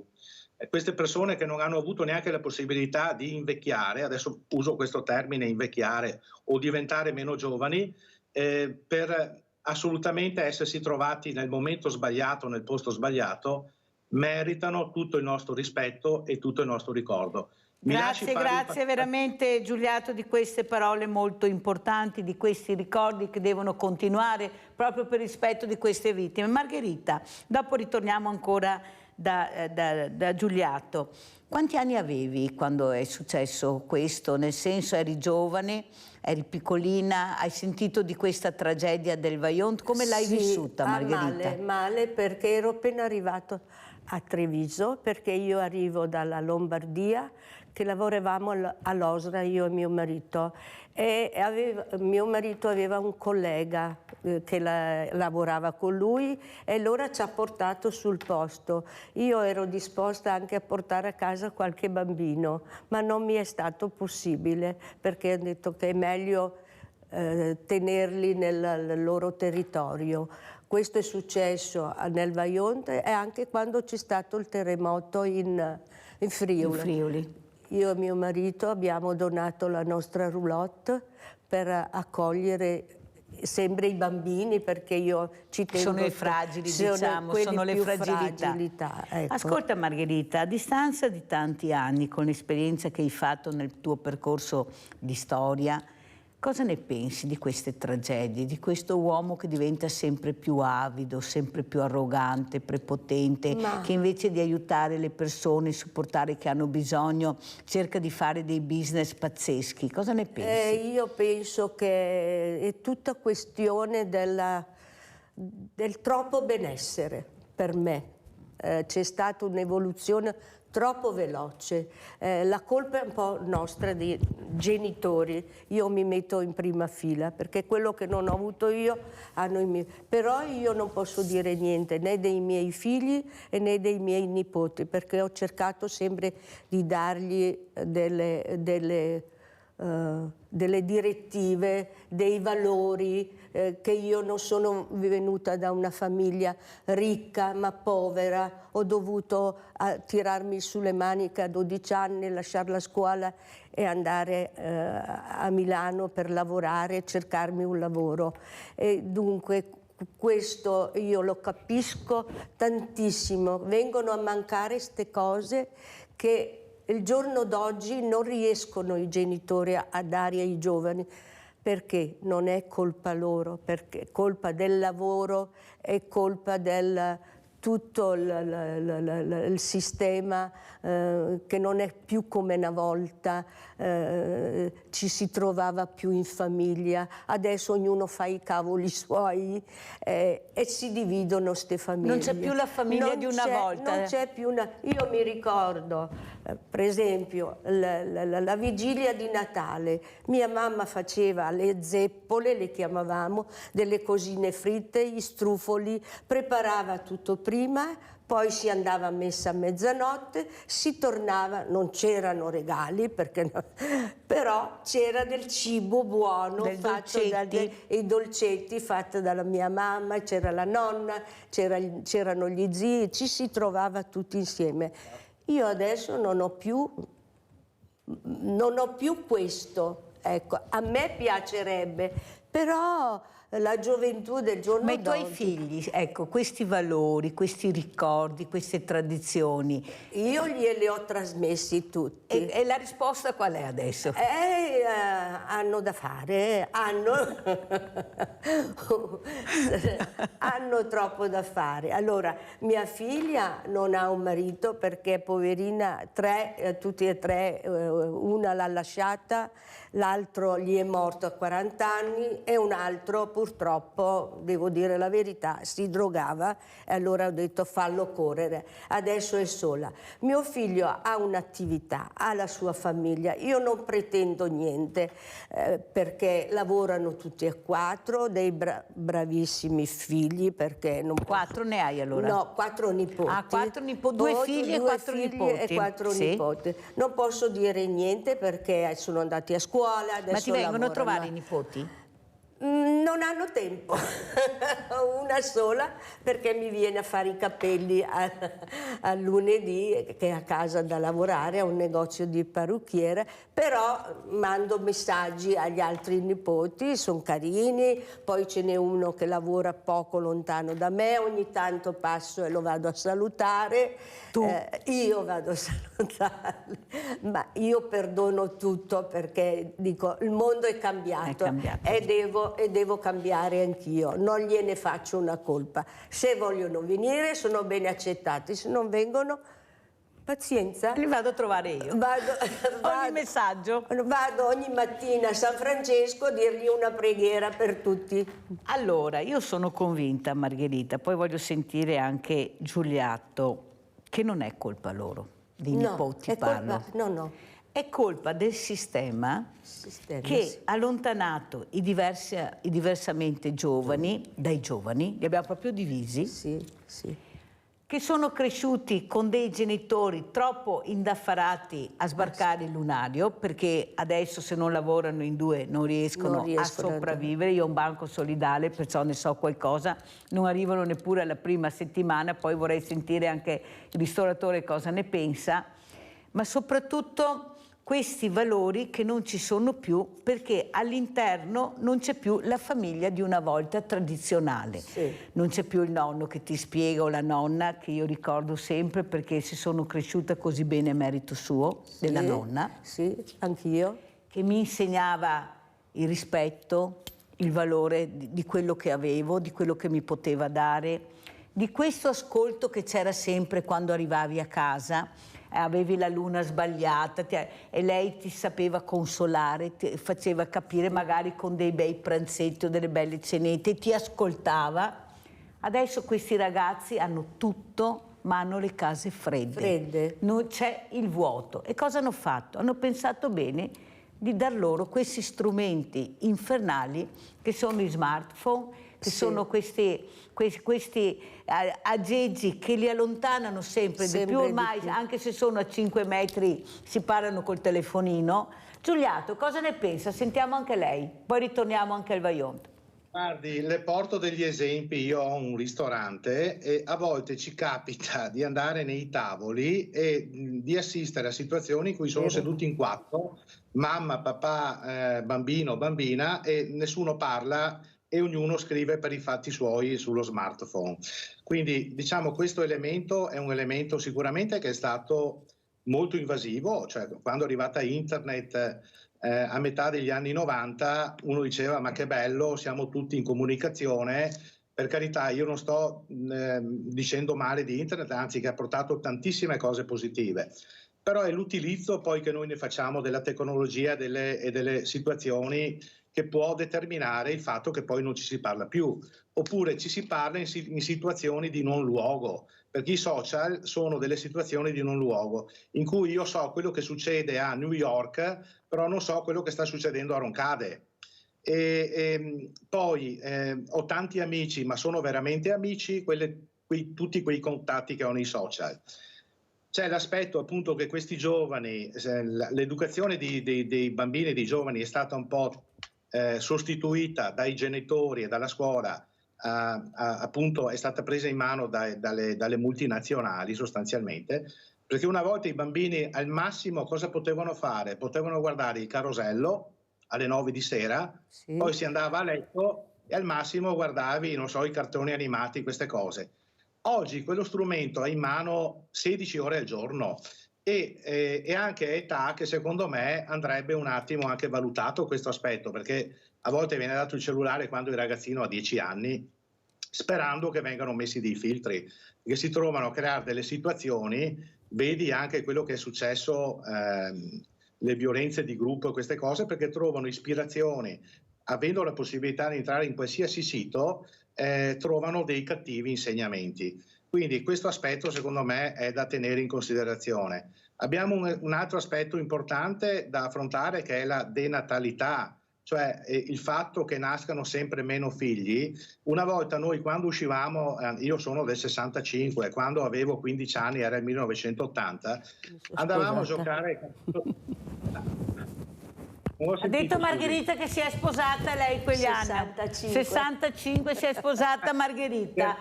Ecco, i miei genitori sono sposati nel 64. Comunque le dicevo che quando andavamo fuori, andavamo nel campetto del prete e eravamo in tanti perché probabilmente c'era una natalità anche maggiore, quindi non serviva far chilometri oppure avere dei collegamenti lontani perché c'erano più bambini, più ragazzi. Ma non pensa Giuliato che con poco si faceva tanto e si creava comunità, integrazione, amicizia? Adesso con tanto non riescono più a fare niente. Allora, siccome il tempo corre, Giuliato, devo andare a far vedere anche questo servizio. Andiamo a Belluno, andiamo a vedere eventi 60° anniversario del Vajont e poi continuiamo e commentiamo. Andiamo a vedere. Sì.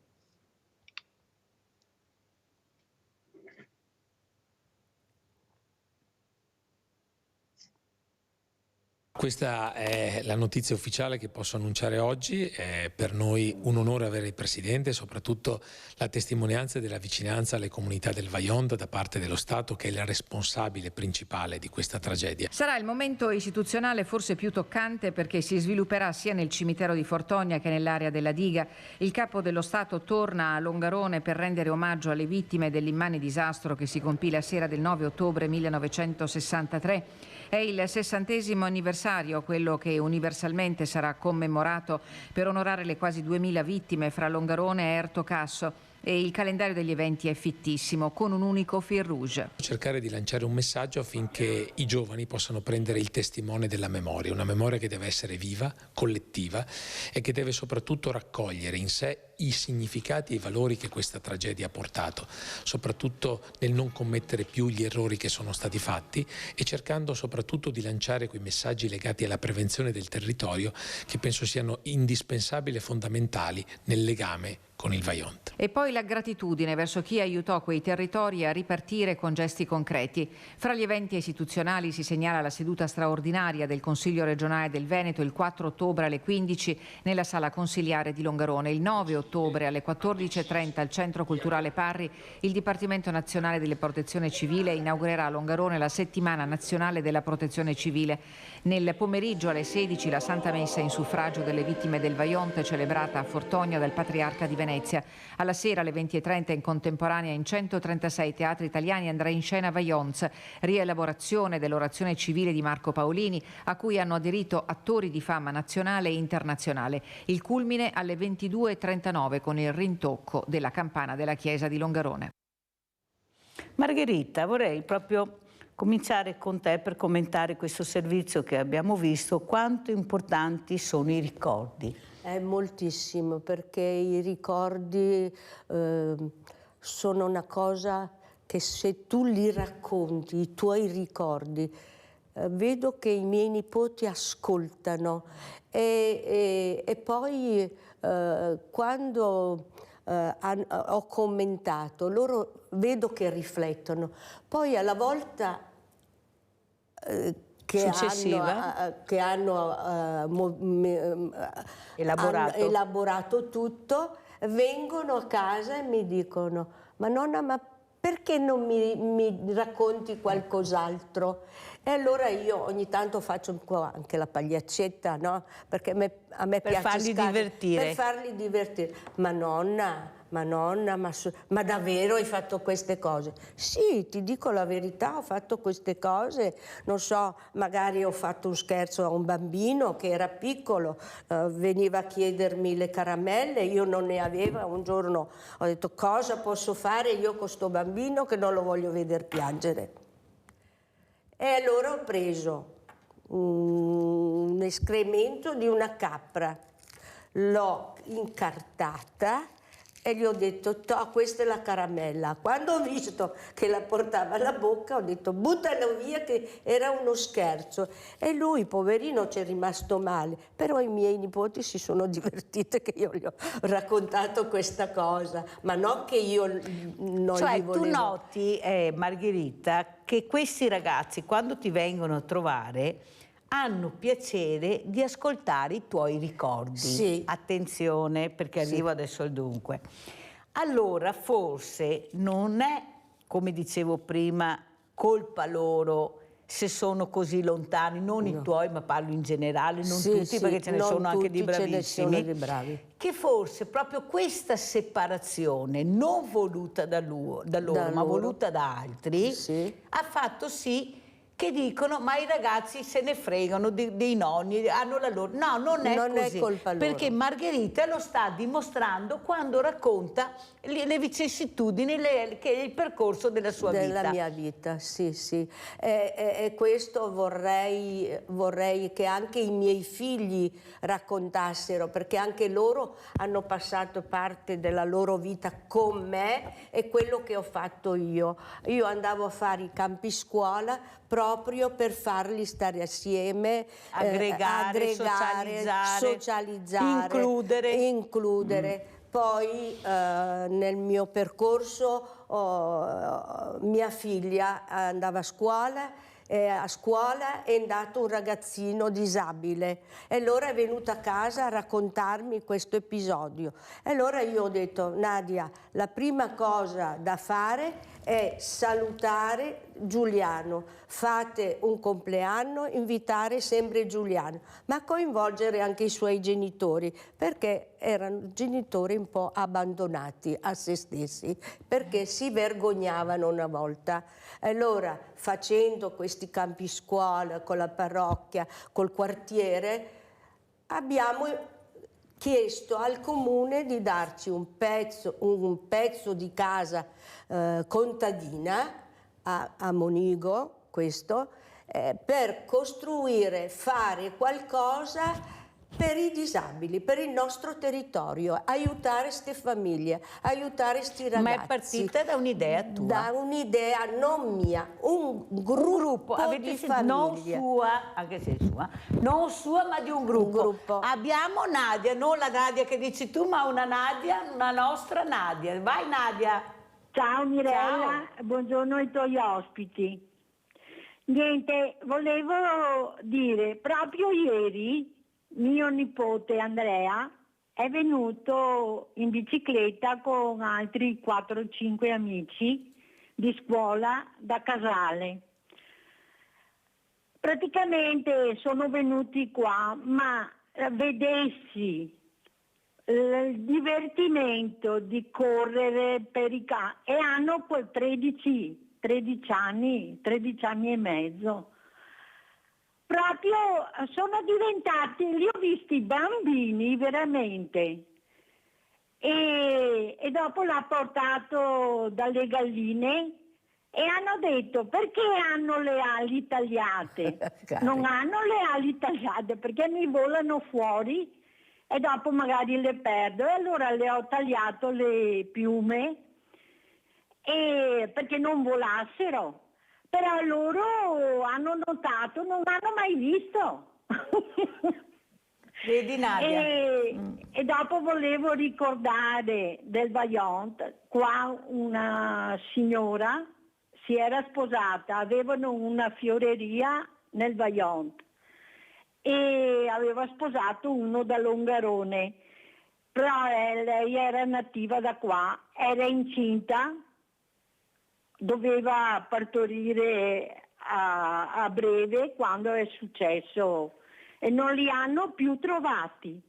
Volevo sapere quella gente che non hanno trovato, come anche le famiglie, come vivono dopo aver trovato i corpi e niente.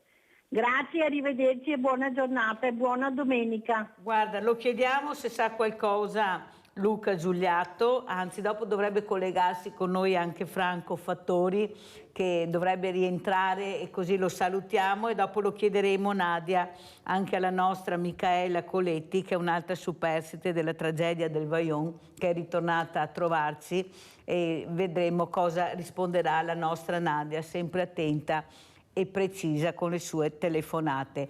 Allora sentiamo Giuliatto, lei sa qualcosa? Allora, diciamo che mi sembra che circa 600-700 persone non sono mai state ritrovate.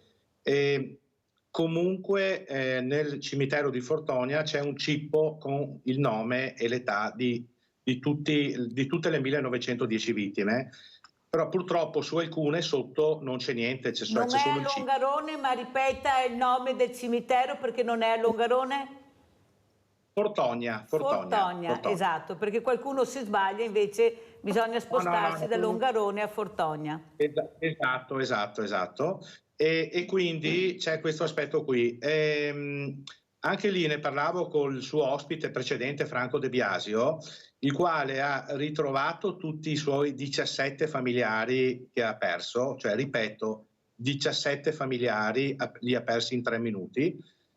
Mentre il papà non l'hanno mai ritrovato. Cioè lui mi ha raccontato questo perché nel disastro di perdere tutti c'era poi anche l'aspetto del riconoscimento delle salme, e quindi loro cosa facevano? Chi se la sentiva andava a vedere le foto oppure trovavano degli oggetti addosso a queste persone, mettevano un numero sul defunto e un numero praticamente su un sacchettino che lo tenevano i carabinieri. Quando le persone andavano dai carabinieri e vedevano questi oggetti e riconoscevano un oggetto in base a una fede, un anello, un orologio, allora gli consentivano di andare a visionare quello che rimaneva della persona, e quindi questo era un metodo di riconoscimento.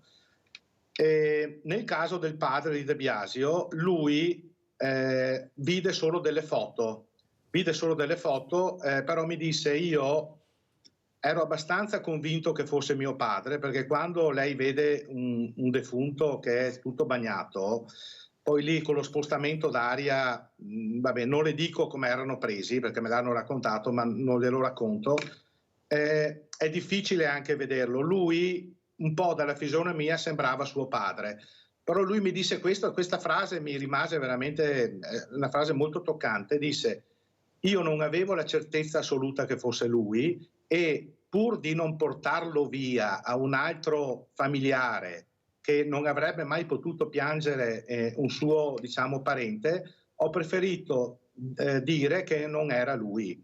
Cioè, quindi lei capisce anche lo stato d'animo di queste persone che dovevano affrontare queste situazioni. Per cui ci sono purtroppo tante persone che non sono state più ritrovate, e quindi a me quello che stringe sempre il cuore è quando vado sulla diga e vedo tutte le bandierine che sono esposte, e sulle bandierine c'è scritto il nome e il cognome, e poi ci sono i bimbi mai nati. Se lei ha occasione di andare a vedere, oppure i vostri ospiti che stanno ascoltando, li invito proprio ad andare in diga e vedere queste bandierine. Sì, sono stata, caro, purtroppo e per fortuna, perché mi sono ben resa conto, perché vedendo, come dice Giuliato, forse toccando con mano, ecco, il tatto, il contatto, riesci a capire l'immensa tragedia che c'è stata. Allora Margherita, adesso io tornerei un momento anche su queste 50 sfumature di cura, quarta edizione Comunità di Destino, organizzata per giovedì 12 e venerdì 13 ottobre presso l'Auditorium Fondazione Cassamarca, Piazza delle Istituzioni, promossa da ISRA naturalmente, in collaborazione con l'Associazione Italiana Psicogeriatria, Alzheimer Unitalia Onlus, Uripa. Allora, emozioni, sfumature, le sfumature delle emozioni che anche questa mattina cerchiamo di cogliere. Facciamo vedere anche la locandina, perché è importante, è importantissimo che il Libero partecipi a questa 2 giorni molto importante. Ecco, le sfumature che tu provi, ecco, quando sei in questa residenza, perché si chiamano così, ecco, le sfumature che cogli sono più positive o negativi? Il contatto, il tocco, ecco, sì. Cosa vuoi dire? Le mascherine, quanto vi hanno provato quel Covid terribile che non passava mai? Le mascherine è stata una cosa che è stata devastante. Noi che abitiamo negli appartamenti non si poteva andare, e io ho perso i contatti con le mie nonnette, che andavo a trovarle, andavo a fare 2 chiacchiere, perché mi dicevano: basta che tu parli con qualcuno che lo ascolti. E questo mi è mancato moltissimo. Adesso ho ripreso con una signora che ha avuto una patologia come la mia, un tumore, e si è aggrappata a me perché io l'ho tranquillizzata. Allora ho chiesto alla direttrice se posso andare con sta signora a passare un'oretta insieme, e lì abbiamo il contatto diretto, perché lei dice le sue cose, io dico le mie, e cerco di tranquillizzare. Però provo un'emozione grandissima. Mi sembra di dare un consiglio a una mia mamma, oppure una di famiglia, ecco. Ma vado a casa con gioia e non con dispiacere. Sai Margherita, io ti ho ascoltata molto attentamente, io ascolto molto attentamente i miei ospiti, e tu hai detto una cosa che mi ha fatto sorridere: vado a trovare le mie nonnette. Perché Margherita si sente giovane e non ha detto vado a trovare le mie amiche, vado a trovare le mie nonnette, perché lei ha questa sensazione di non essere vecchia, diversamente giovane. Ecco, c'è questa che sembra che lei sia da un'altra parte e non dalle parti delle nonnette, perché non si sente nonnetta, Margherita. Non mi sento nonnetta, perché io dentro di me ho una bambina di una volta, che a me piace scherzare, piace parlare, mi piace ascoltare. In me c'è questa bambina, ecco, forse un po' in tutti. E io non mi sento di dire sono vecchia. Perché? Perché quando lo dico ai miei nipoti mi guardano male e mi dicono: ma nonna, smettila, non sei vecchia. Allora io adesso dico: non sono vecchia. Vedi che anche loro non vogliono sentire questa parola, che non ti vedano. I miei nipoti, vedi? Sai, Margherita, mi viene in mente quello che dici, e questo nome bambina, Liliana Segre, perché oggi è anche la giornata dei ricordi, sì. Ricordiamo i nonni, questa tragedia del Vajont, quei superstiti. Ricordiamo queste figure meravigliose dove Liliana Segre diceva quello che dici tu, quella bambina che ha tanto sofferto, quella bambina che porterò fino alla fine dentro di me, mi fa sempre ricordare. Sì. È quella bambina che mi fa ricordare quello che non potrò mai dimenticare. Ecco, queste sono frasi veramente importanti che dovrebbero far riflettere nel rispetto che dovremmo avere per queste figure che hanno veramente subito delle violenze inaudite, piccolissime. Con queste pensate che Liliana Segre gira con la scorta, cioè non so se è normale una cosa del genere, ma soprattutto questa bambina, queste persone, questa lettera che ho letto all'inizio e che porterò anche in chiusura nella posta di Mirella, la lettera di Mirella, che fa capire quanta attenzione dobbiamo avere per queste figure che hanno dato tanto, che cercano ancora adesso di supportarci anche in momenti veramente particolari e delicati come stiamo vivendo tutti noi, specialmente le fragilità. Cosa vuoi dire, Margherita? C'è troppa fragilità dovuta a quello che abbiamo passato. Poi si è messo di mezzo la guerra, siamo diventate ancora più fragili e non riusciamo a venirne fuori da questa situazione. Però io ho una bella speranza dei giovani. Cioè dobbiamo essere noi a dare un input, a coinvolgerli che il mondo è in mano a loro e che possono fare tanto. Allora, Andrea Riccardi, questo libro, Il grido della pace, un libro che parla veramente, questo è uno storico italiano, Andrea Riccardi, noto internazionalmente come studioso di storia contemporanea del cristianesimo, fondatore nel 1968 della comunità di Sant'Egidio, una delle comunità più importanti che abbiamo in Italia. È insegnato come professore ordinario, storia contemporanea all'Università di Bari e alla Sapienza, la terza università degli studi di Roma. Riccardi ha avuto un ruolo di mediazione in diversi conflitti e ha contribuito al raggiungimento della pace in Mozambico, Guatemala, Costa d'Avorio, Guinea e altri paesi. Per questo suo impegno per la pace è stato insignito di numerosi premi internazionali. È attualmente presidente della società Dante Alighieri.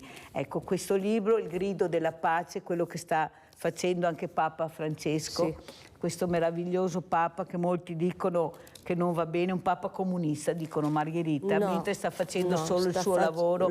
Ecco, cosa vuoi dire di questo Papa e soprattutto di queste guerre infinite a macchia di leopardi devastanti, tutto per interessi, per soldi? Io adoro il Papa Francesco perché è molto umile, ha provato la guerra, sa cosa vuol dire la guerra. Io non lo posso dire perché sono del 46, però sta guerra dobbiamo fare qualcosa tutti insieme e cercare di pregare perché non dobbiamo mai staccarci dalla preghiera e di aver fiducia di quello che dice il Papa e di quello che ci dice Dio, di aiutare a pregare e essere più coerenti con se stessi.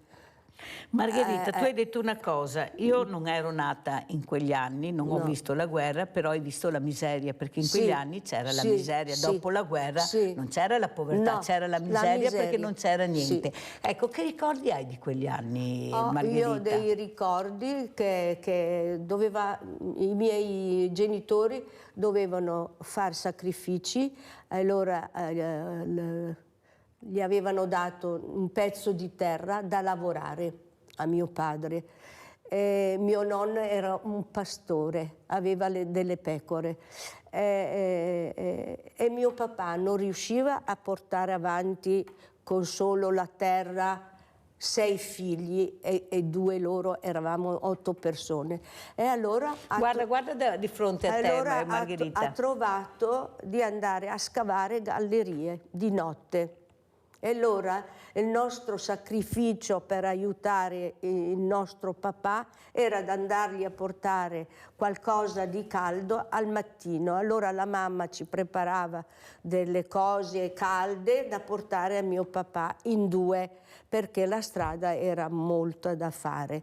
E lui si presentava all'inizio della galleria con una torcia fatta di sacchetto di cemento.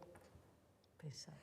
E allora lui ci abbracciava, lui si prendeva la roba e poi ci dava quello che i suoi colleghi avevano portato, perché lui non mangiava niente da solo. Magari uno portava un pezzo di salame, un pezzo di formaggio, lui ne mangiava un pezzettino e l'altro ce lo lasciava per noi, perché dovevamo portarlo a casa e dividerci fra noi. E dunque io ho avuto un po' di povertà, però i miei genitori non mi hanno fatto mancare mai niente, mi hanno dato affetto, mi hanno dato amore. Margherita, cosa vuol dire non mi hanno fatto mancare mai niente? Quando l'hai detto tu prima, a parte qualche piccolo dolcetto non c'era niente, ma voi non avevate bisogno di quel niente in più che non sarebbe servito. Quello che avevate e che veramente vi consolava, vi bastava, era l'affetto, la serenità della famiglia, la famiglia unita, la messa con la famiglia, la cena o il pranzo con tutti i parenti, quello che non esiste più. Mio papà faceva parte del coro in chiesa, allora si andava in chiesa tutti insieme e fatalità ho avuto un fratello che è mancato 5 anni. Lui ogni mattina si metteva il berrettino e andava via di casa e mia mamma gli diceva: dove vai Gianni? Vado a messa. Arrivava, si toglieva il suo cappello e poi si ascoltava la messa. Ciò che noi tutti gli altri non l'abbiamo fatto, però questo per noi è stato un segno. Il Signore l'ha voluto su a 5 anni.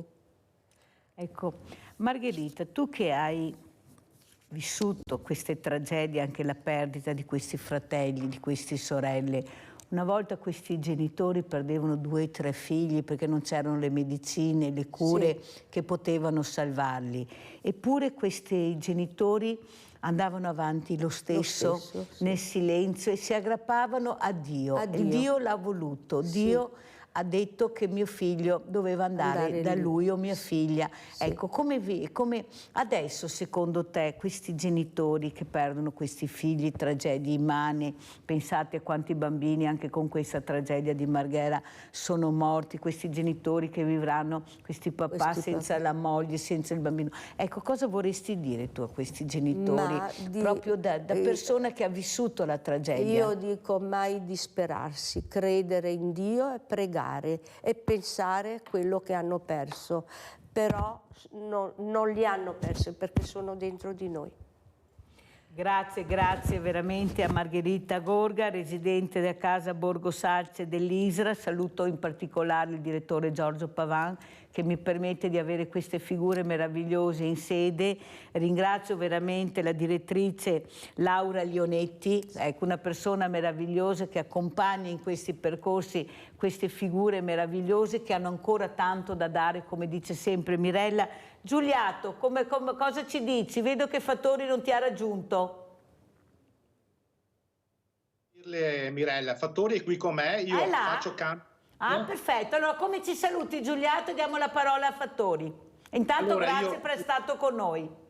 Grazie a voi per l'ospitalità e complimenti, se mi posso permettere faccio i complimenti per la sua trasmissione, perché veramente lei tocca i cuori. Grazie veramente Luca Giuliato, forse sono le fragilità che vivo assieme tutti i giorni che mi permettono di fare questo, con le loro storie, i loro volti, le loro parole e le loro vicissitudini veramente tragiche a volte. Allora salutiamo veramente Luca Giuliato, che penso si cambi col nostro Franco Fattori. Grazie Luca Giuliato, grazie per tutto, e andiamo a vedere questo cortometraggio del Vajont.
Mi accolgono decine di fili con tante banderuole colorate, con dei nomi e delle date scritte sopra. Sventolano allegre tutti i colori dell'arcobaleno, ma non c'è nulla di cui sorridere.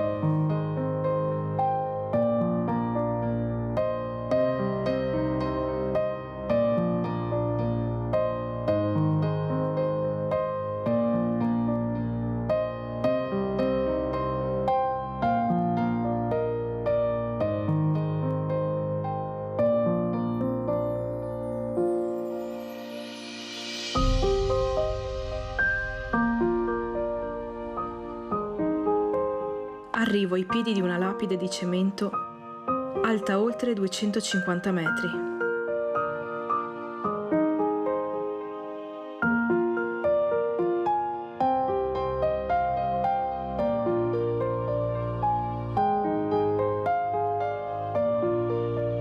Ci poso sopra una mano.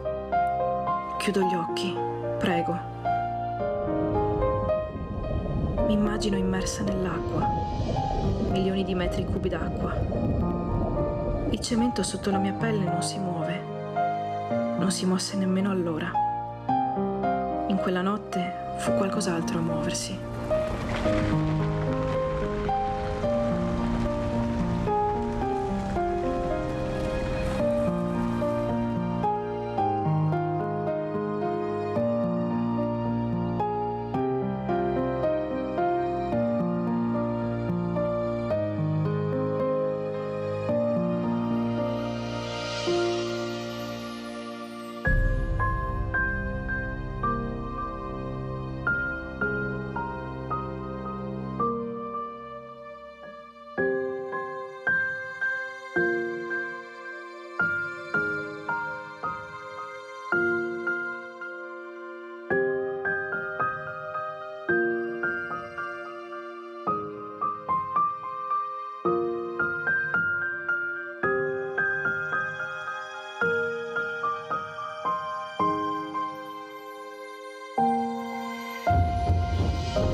Il Monte Toc è sempre lì, mi sovrasta. Sento il suo sguardo indifferente. Mi avete voluto sfidare, mi volevate piegare, Soggiogare me, il corso dell'acqua, sbilanciare gli equilibri naturali, sottoporli al vostro volere, alla vostra brama di progresso e vanità.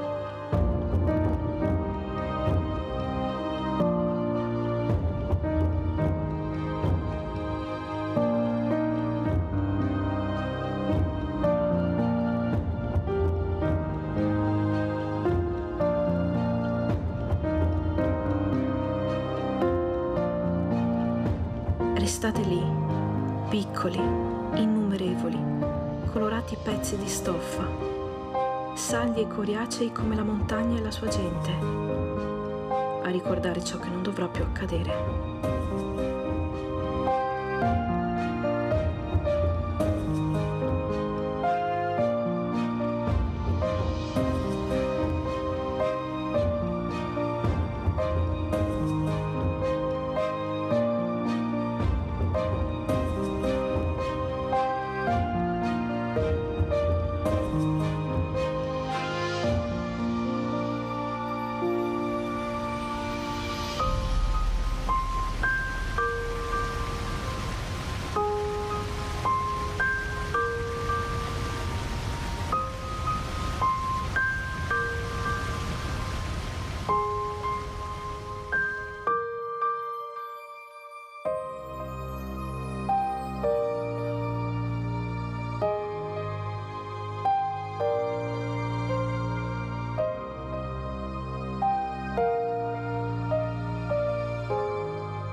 La cicatrice non sarà mai chiusa totalmente. Riprenderà a sanguinare ogni ottobre di ogni anno, finché ci sarà memoria. Ed è giusto che sia così. Solo la memoria può impedire altre tragedie, anche se non è sempre detto che ci riesca.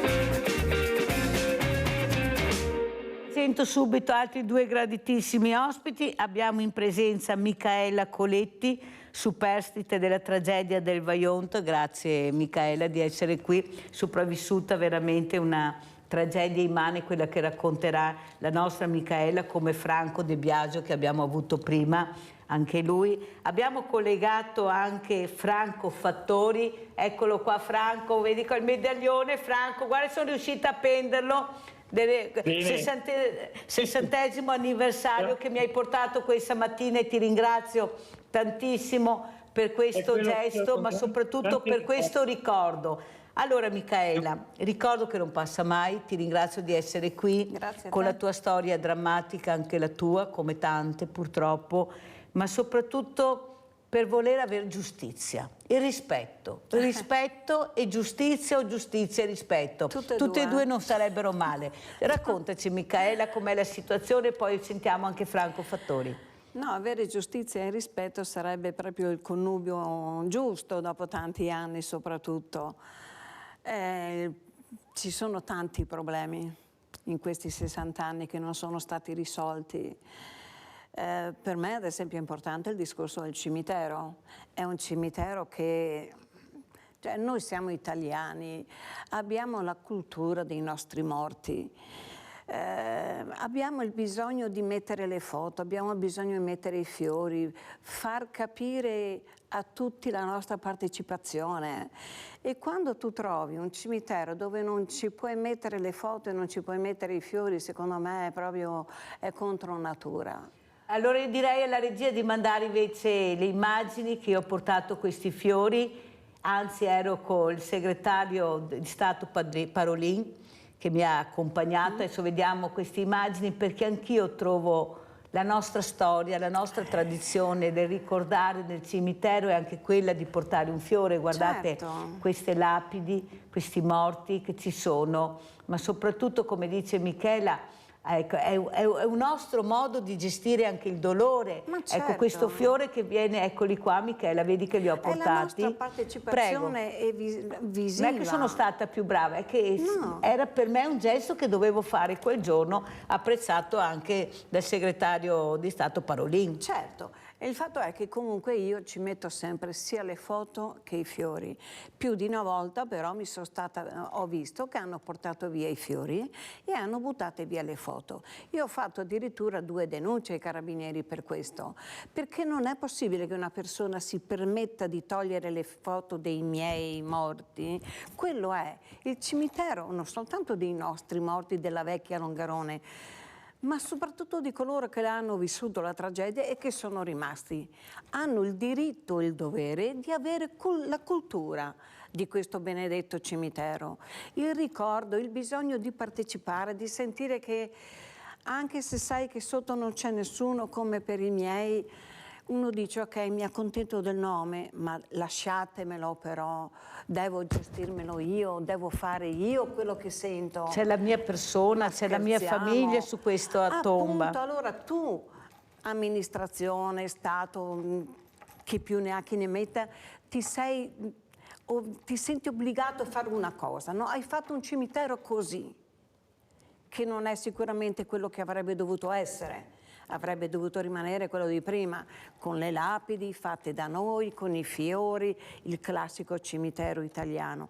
Hai voluto cambiarlo? Ok, non abbiamo potuto decidere noi. Avete fatto quello che avete voluto? Bon, benissimo, almeno dateci la possibilità però di essere vicini ai nostri morti. Sentiamo come commenta Franco Fattori, componente gruppo Memoria Calcio Longarone 62-63.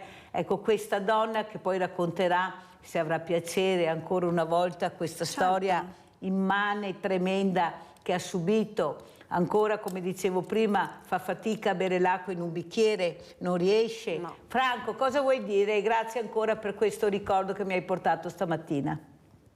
Intanto grazie a voi, all'Antenna 3 e a tutti gli ascoltatori. Direi che io torno un po' indietro con gli anni. Io ho giocato una delle ultime partite del Longarone, Longarone Pro Roncade, avevo 17 anni, ero giovanissimo e mi ricordo che quella lì è stata un'emozione grandissima, una grande partita, una squadra. E poi nel sapere che erano morti quasi tutti è stata una roba grandissima.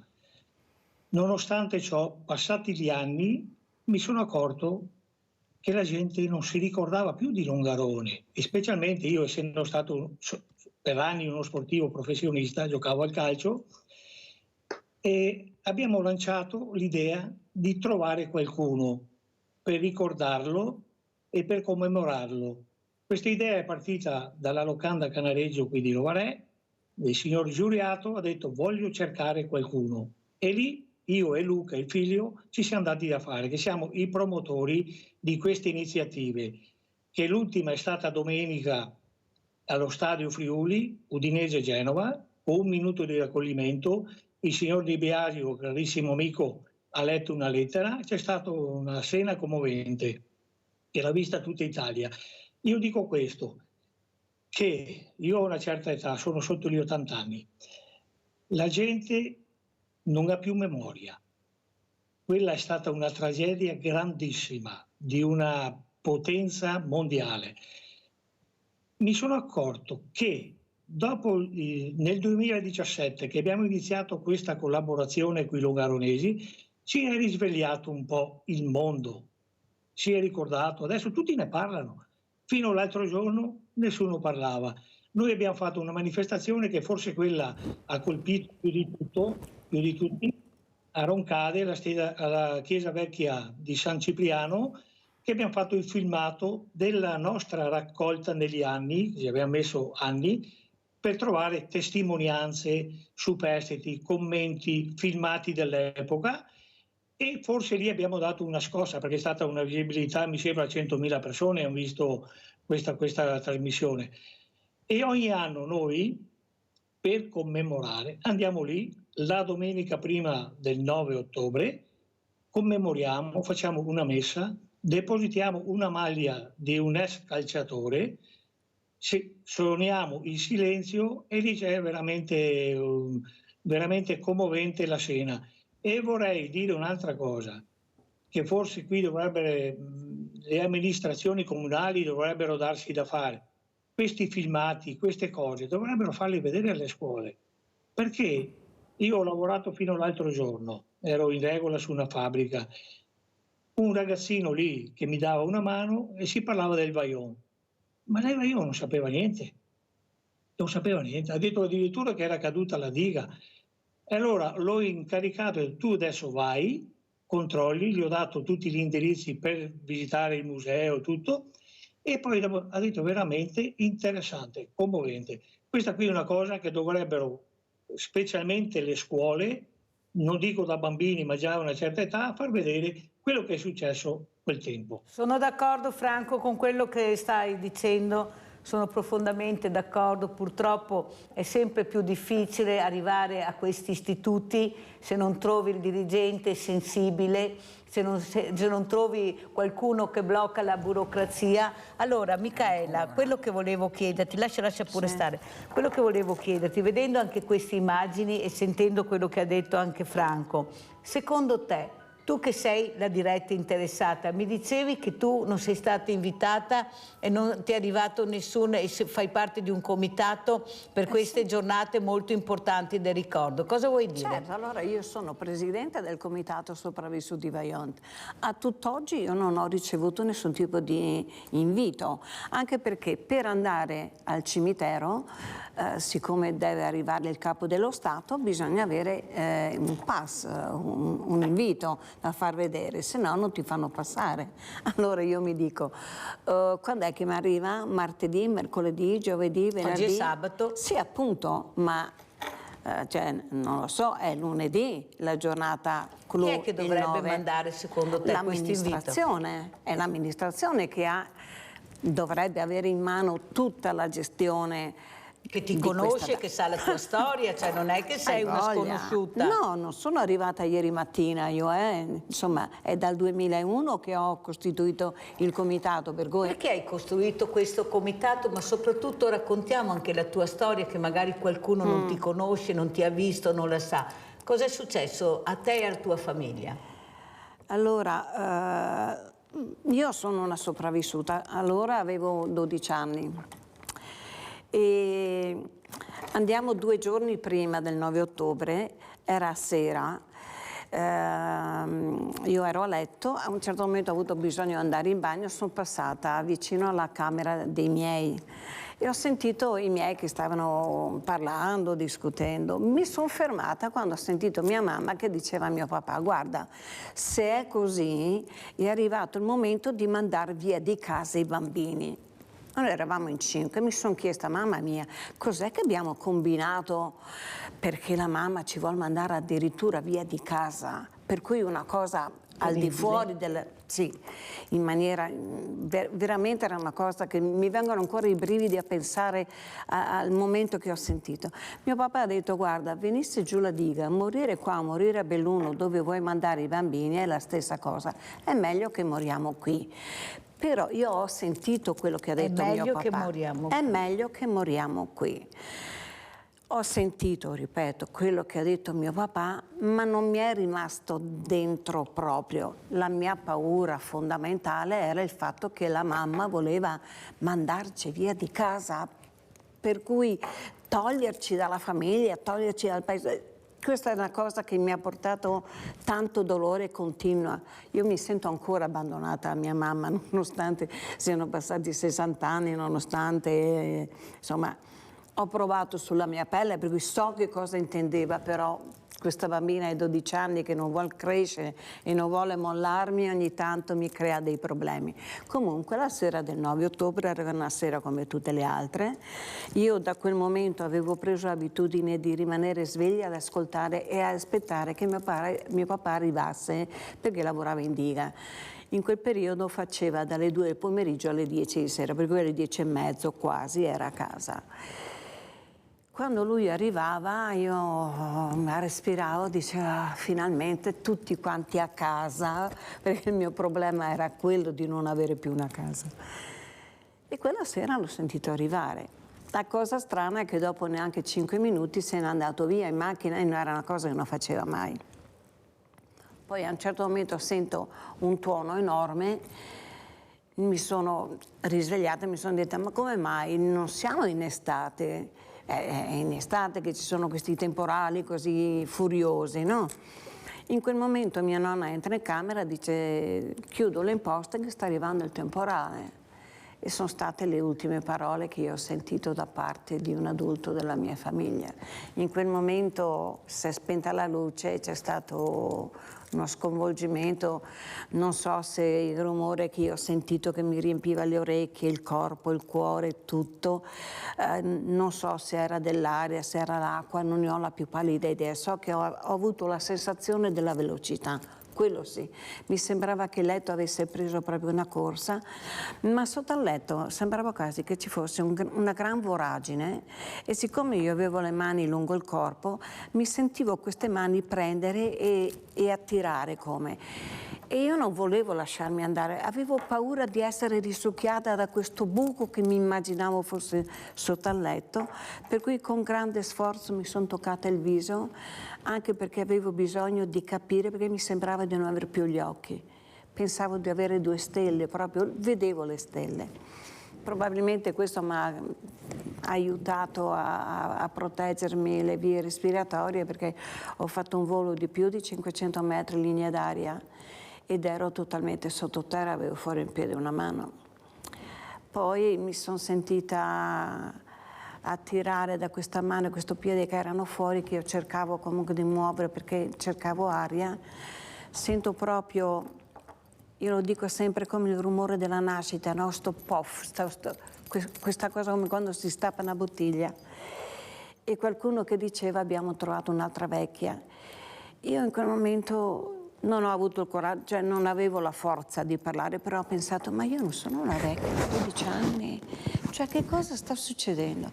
Allora mi sono detta, senti, calma, sono a letto, questo è un sogno. E avevi 12 anni? 12 anni. Interrompiamo un secondo, abbiamo Giovanna da Padova, così facciamo riprendere un po' questa storia di Micaela incredibile che ci sta toccando tutti quanti nel profondo veramente del cuore. Prego Giovanna. Buongiorno. Buongiorno. Anch'io ho mio marito che è stato profugo Giuliano, è scappato da Fiume quando aveva 4 anni e mio cognato lo stavano buttando giù nelle foibe. Si è salvato perché è riuscito a scappare e ha 96 anni mio cognato, è ancora vivo. Niente, io per cui so tutto la storia, tutto quanto, quello che hanno sofferto, quello che hanno abbandonato, dove hanno vissuto in una colonia in Abruzzo con delle stanze divise con dei teli, delle coperte. Mio marito era piccolo, andava a sbucciare le patate perché il papà avesse una razione di caffè in più, per cui tutte le famiglie, diciamo, possono avere sofferto e hanno avuto la loro storia, diciamo. Comunque io ho telefonato, se sono in tema, per dire una poesiola sui nonni. Grazie Giovanna, prego. Ecco, è tanto Mirella che non telefono. Vai Giovanna. Allora, questa io la nonna non l'ho mai conosciuta, per cui nonna Anna, o cara nonna, non t'ho mai conosciuta, eppure tu non sai, ma t'ho voluta. Volevo averti accanto qualche momento per raccontarti qualche mio sentimento. Eppure un giorno venni al Camposanto e vicina ti fui, depositai un fiore e me ne andai. Grazie Giovanna, Così grazie. sono andata in Abruzzo a trovare la mia nonna. Grazie Giovanna. Va bene, un bacio poesia. a tutti e vi sono vicina. Grazie Giovanna, graditissima la poesia. Franco Fattori, facciamo respirare un po' Micaela perché ricordare questi momenti, questi attimi della sua vita non è semplice.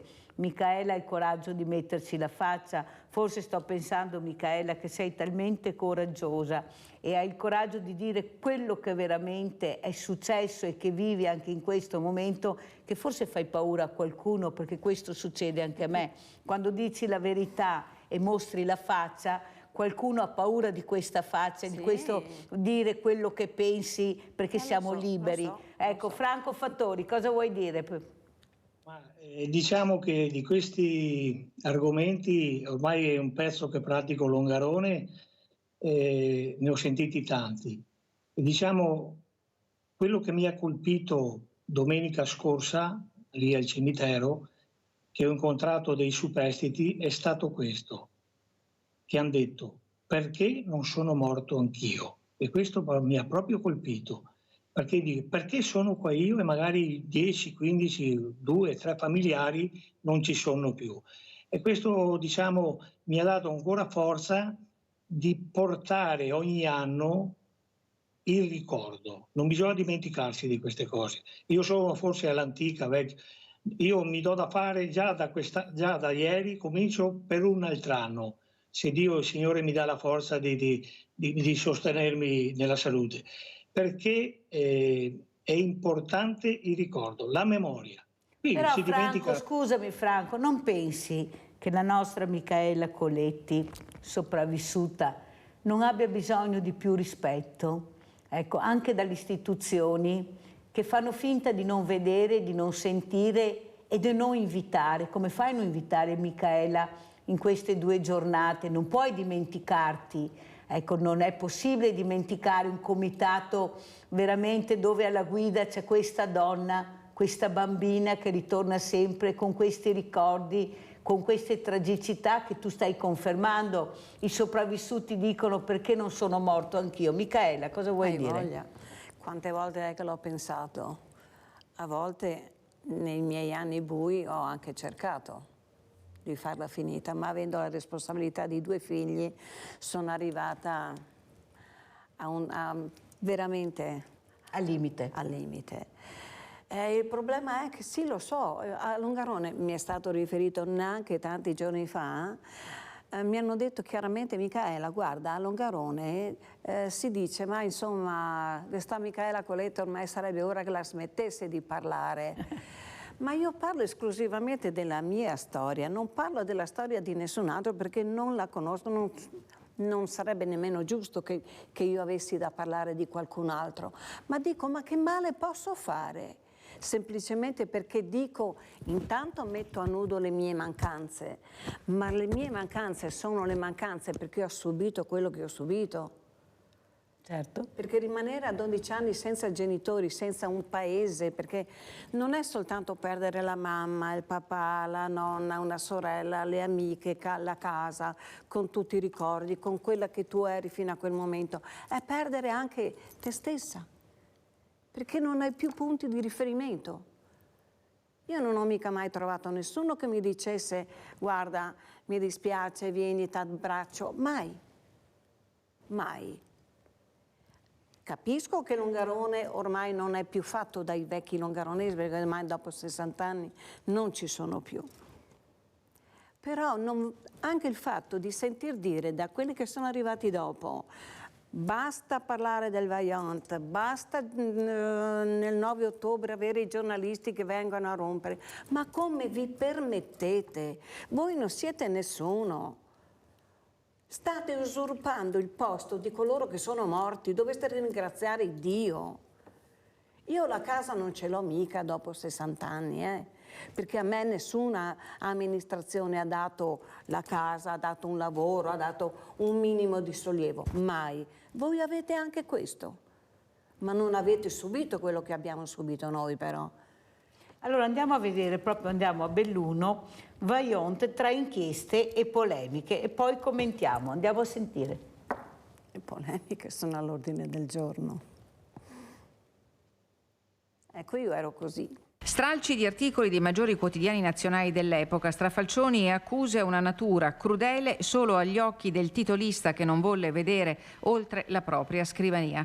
Carta e inchiostro consumati per raccontare una tragedia annunciata, una strage che si poteva evitare. Il disastro del Vajont, analizzato per la prima volta sotto il profilo giornalistico tra inchieste, polemiche e memoria, accadrà il 14 ottobre nel Salone del Palazzo delle Contesse di Melle. Ad analizzare gli articoli di allora saranno ospiti di assoluto rilievo nel panorama della cultura, dell'editoria e dell'università, riuniti dall'Associazione Villa Buzzati, il Granaio, il Centro Studi Internazionale Dino Buzzati con i comuni di Borgo Valbelluna e di Longarone e la Fondazione Vajont. Un approfondimento di quel contesto sociale, di quel contesto storico e anche, va bene, del contesto giornalistico, perché chiaramente tra l'altro non hanno scritto solo Tina Merlin e Dino Buzzati di questa immane tragedia. L'intento è quello di cercare di aprire un dibattito e di migliorare la conoscenza. Buzzati aveva un'attenzione, ha avuto per tutta la sua vita un'attenzione ambientale assolutamente anticipatoria rispetto a una sensibilità che in Italia si è sviluppata molto più avanti. Pensiamo nel 1935, quando scrive Il segreto del Bosco Vecchio, di questo vento che si scatena per gli errori umani,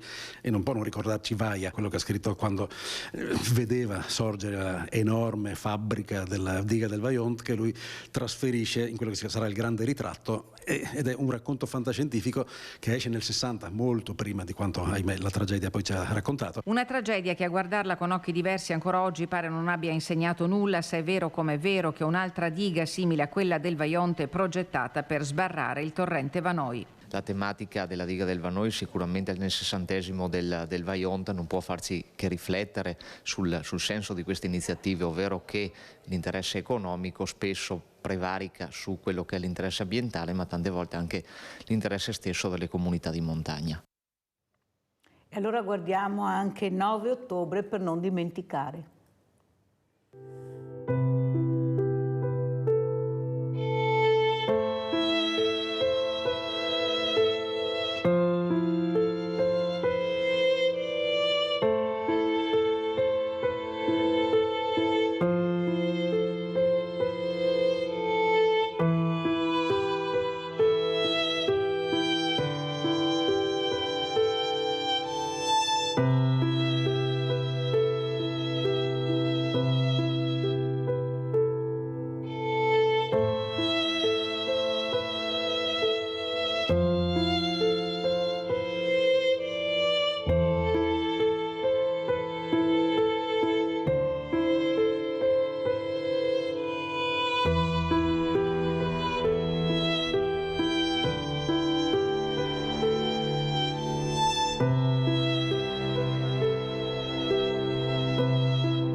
Micaela, come commenti questo video, queste immagini che tu hai visto? Come commento ogni volta che si vede qualcosa che riguarda il Vajont o che se ne parla, soltanto l'interesse, punto. Gli uomini, a quanto pare, almeno una volta, ma anche adesso non è cambiato assolutamente niente, pensano soltanto agli interessi propri, poi quello che costa agli altri non frega niente a nessuno, assolutamente. Ma proprio a nessuno. Io non ho mai visto, anche quando ero all'ospedale, sono rimasta 2 mesi. L'unica persona che è arrivata a pieve di cadore è stata Titi di Savoia, che oltretutto, insomma, non aveva nemmeno motivo di arrivare, no? Eppure io l'ho conosciuta, sono sempre in contatto con lei e lei mi ha detto, mio papà, io ero in Spagna, in ferie, e suo padre l'ha chiamata, gli ha detto tu devi mollare tutto e andare immediatamente a portare il cordoglio e la vicinanza. Beatrice di Savoia. Quello che veramente fa pensare, fa riflettere Franco Fattori Ecco, è la mancanza anche di rispetto che si continua. Ecco, se non ci fossi tu, Michela, con i comitati, per le voci della verità, voci che non hanno interesse ma vogliono solo giustizia, e far ricordare tutte quelle persone che non per colpa loro non ci sono più e vanno ricordate, questi bambini, questa squadra di calcio. Prego Franco, vediamo anche le foto che ha mandato Franco Fattori, per cortesia, grazie. Allora, mi ricollego al discorso che ha fatto la signora lì su ospite. Micaela, chiamala Micaela. Il film Vajont, La diga dello scandalo, il maestro regista Martinelli, Renzo Martinelli, ci siamo sentiti proprio ieri, perché vorrebbe fare il dopo Vajont. Impossibile. Ci siamo parlati per telefono, senz'altro tirerà fuori tutte le cose che ha detto la signora lì, la Micaela, perché verrà fuori di tutto, perché il film Vajont è stato molto scomodo, lì c'era la verità, ha detto la verità, quindi speriamo che questo film vada in porto, c'ha già delle sponsorizzazioni, basta l'ok della RAI, mi ha detto, speriamo che vada in... Quindi verranno fuori, dopo 60 anni, tutte le verità, perché le ha dette l'altra volta nel film Vajont. Quindi mi auguro che questo progetto vada avanti. Allora vediamo anche le foto dispersi, Vajont, Coletti, e sentiamo anche come commenta quello che ha detto Franco e quello che ha visto Micaela Coletti. Prego Micaela. Allora, parlando con il direttore, ecco questa è mia mamma, il giorno 5 di questo mese avrebbe compiuto gli anni. È morta che ne aveva appena compiuto 40, mio papà prima e dopo. Per cui anche là è stato riconosciuto soltanto perché ha avuto la fortuna, tra mille virgolette, di avere i documenti in tasca. Mia nonna aveva 67 anni, è morta più giovane di me addirittura, era la mamma di mio papà. Manca mia sorella e questa aveva 13 anni. Io di loro non ne so assolutamente niente. L'unico che è stato trovato, appunto, riconosciuto mio papà perché aveva i documenti in tasca, però degli altri 3 non so assolutamente niente. Questa sarei io, ecco. Mi hanno trovato così, ero così, con il piede e la mano fuori. E tutte le problematiche che io mi porto è proprio anche per quella situazione, perché essersi resi conto di essere in una situazione del genere. Ma ripeto, noi non abbiamo avuto il diritto di avere nessun tipo di aiuto, meno che meno poi psicologico, per cercare di capire. Io mi sono sempre sentita in colpa, ad esempio, per essere viva, perché mi sono detta, se qualcuno mi avesse chiesto dove vuoi andare, vuoi rimanere qua o vuoi andare con i tuoi, avrà detto voglio andare con i miei. Perché essere abbandonata, avere questo senso di abbandono, dopo non hai più niente, quando non hai punti di riferimento, con chi vai a parlare? Che fino a quando io non ho ascoltato Marco Paolini e andavo a scuola, sono andata a lavorare, ho frequentato un po' di persone, mi dicevano tutti quanti, no ma guarda, non ci pensare, non ricordare, è meglio così, quando sarai grande vedrai che tutto cambierà, sarà diverso, l'importante è che tu non abbia da ricordare, ma come si fa? Allora andiamo a vedere questo video. Commemorazione Udinese Calcio, ultima partita, Longarone Calcio, poi lo commentiamo con Franco Fattori. Era il 9 ottobre del 1963, una data che rimarrà indelebile in tutti i cuori presenti e anche in quelli non presenti, perché si parla del disastro del Vajont. E oggi sono 60 anni. E oggi vogliamo ricordare questa tragedia con delle autorità, delle persone importanti che hanno fatto la storia di quella zona. Con noi oggi abbiamo il sindaco di Longarone, il nostro Roberto Quadrina, abbiamo il presidente della FIGC Belluno. Franco Fattori, intanto vogliamo anche capire cosa c'è la visibilità e dov'è la visibilità di certi politici. Ecco, l'appartenenza al territorio, se c'è o non c'è, il rispetto per queste persone. Una è testimone qui questa mattina ed è incredibile sentire che non ha ricevuto ancora nessun invito. Ecco, dove inizia il rispetto e la libertà di una persona e finisce quella dell'altro, secondo te, Franco? Vogliono nascondere certe cose, certe verità, quindi è un argomento molto delicato quello che ha affrontato la signora e immagino le difficoltà che ha, perché si va contro il mulini a vento, su certe cose c'è una barriera.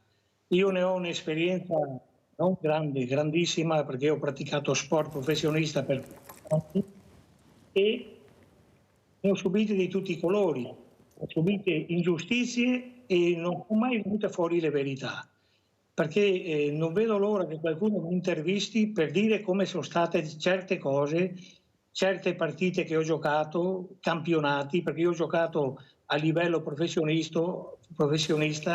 Ah, ti dico io, Franco, quando hai voglia facciamo una trasmissione su questo, perché è giusto anche sentire e ascoltare quelli che hanno il coraggio di parlare. Toscani ha detto una cosa, ieri ho avuto ospite Oliviero Toscani, che ha detto no, nessuno ha il coraggio di metterci la faccia, di dire la verità. 4 pecoroni, ha detto, siamo 4 pecoroni. Io non mi riscontro perché io pecorona non sono, però che ci siano tanti pecoroni in giro che seguono il dio bue invece di seguire la via giusta, quella che porta alla verità e alla giustizia. Purtroppo ne abbiamo tantissimi. Cosa dici, Micaela? Sì, ma è vero. Ad esempio io come comitato nel 2011 sono andata a Roma e sono riuscita a far diventare il 9 ottobre giornata nazionale in ricordo di tutte le tragedie, logicamente, procurate dall'incuria dell'uomo.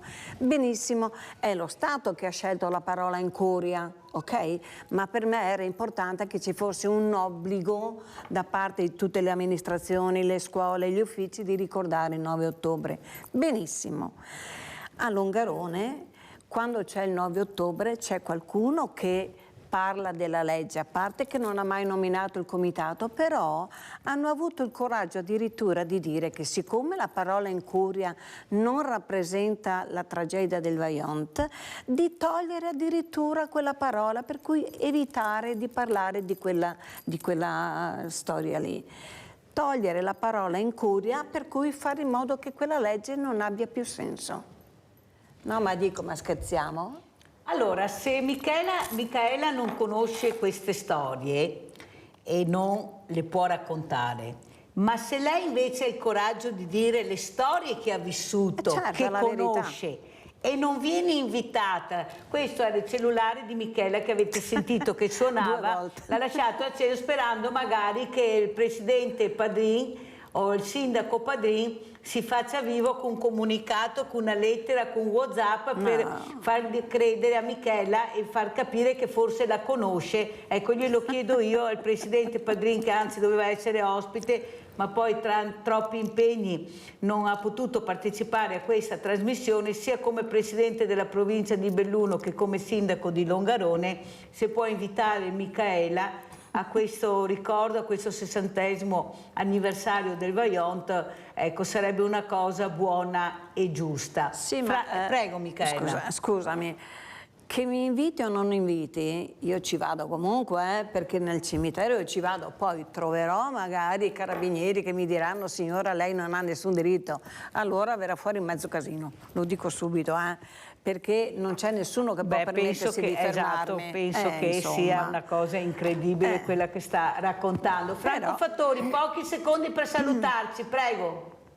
Allora, volevo prima di tutto, siccome che quando ci sono quelle manifestazioni che prepariamo, metto sotto sopra tutti, la famiglia e tutti. Allora volevo ringraziare i miei collaboratori, quelli che se qualcuno va a Fortonia a vedere le opere che abbiamo fatto noi, la partita della memoria, in collaborazione col Canareggio, qui con Luca. Vorrei ringraziare Mario Popetto, che lo chiamano il Michelangelo del cemento, perché lui ha costruito una diga, io ho fatto altre cose. Poi Mara Moro, pittrice e decoratrice, che è quella lì che ha fatto delle pitture che sono lì esposte al museo sempre di Fortonia, e mia moglie e mio figlio, che mi hanno sopportato, perché quando preparo dighe, dighette, quadri, quadretti, la casa diventa laboratorio. Quindi vorrei ringraziare. Grazie Franco Fattori. Pochi secondi anche per Micaela per salutare. Prego Micaela, un messaggio che vuoi mandare? Un appello veloce? Niente, cercare di non dimenticare mai, e prima di fare qualcosa che riguarda la comunità pensateci bene, ma bene veramente. E a questo punto io ringrazio i miei ospiti, dobbiamo ricordare, grazie Franco per questo ciondolo importante, spero che ne darai uno anche a Micaela che lo merita tutto, perché sono ciondoli importanti che fanno ricordare e vivere, e andiamo a sentire la poesia di Mirella che la dedica a tutti i nonni, ma ai figli andate a trovare i vostri genitori, i nonni che se lo meritano. Grazie, io sono nonna.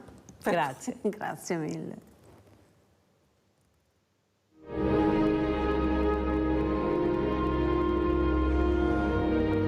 Se un giorno mi vedrai vecchio, se mi sporco quando mangio e non riesco a vestirmi, abbi pazienza. Ricorda il tempo che ho trascorso ad insegnartelo. Se quando parlo con te ripeto sempre le stesse cose, non mi interrompere. Ascoltami. Quando eri piccolo dovevo raccontarti ogni sera la stessa storia finché non ti addormentavi. Quando non voglio lavarmi, non biasimarmi e non farmi vergognare. Ricordati quando dovevo correrti dietro, inventando delle scuse perché non volevi fare il bagno. Quando vedi la mia ignoranza per le nuove tecnologie, dammi il tempo necessario e non guardarmi con quel sorrisetto ironico. Ho avuto tutta la pazienza per insegnarti l'ABC. Quando ad un certo punto non riesco a ricordare o perdo il filo del discorso, dammi il tempo necessario per ricordare, e se non ci riesco, non ti innervosire. La cosa più importante non è quello che dico, ma il mio bisogno di essere con te ed averti lì che mi ascolti. Quando le mie gambe stanche non mi consentono di tenere il tuo passo, non trattarmi come fossi un peso. Vieni verso di me con le tue mani forti, nello stesso modo in cui io l'ho fatto con te quando muovevi i tuoi primi passi. Quando dico che vorrei essere morto, non arrabbiarti. Un giorno comprenderai che cosa mi spinge a dirlo. Cerca di capire che alla mia età non si vive, si sopravvive. Un giorno scoprirai che nonostante i miei errori, ho sempre voluto il meglio per te, che ho tentato di spianarti la strada. Dammi un po' del tuo tempo, dammi un po' della tua pazienza, dammi una spalla su cui poggiare la testa allo stesso modo in cui io l'ho fatto per te. Aiutami a camminare, aiutami a finire i miei giorni con amore e pazienza.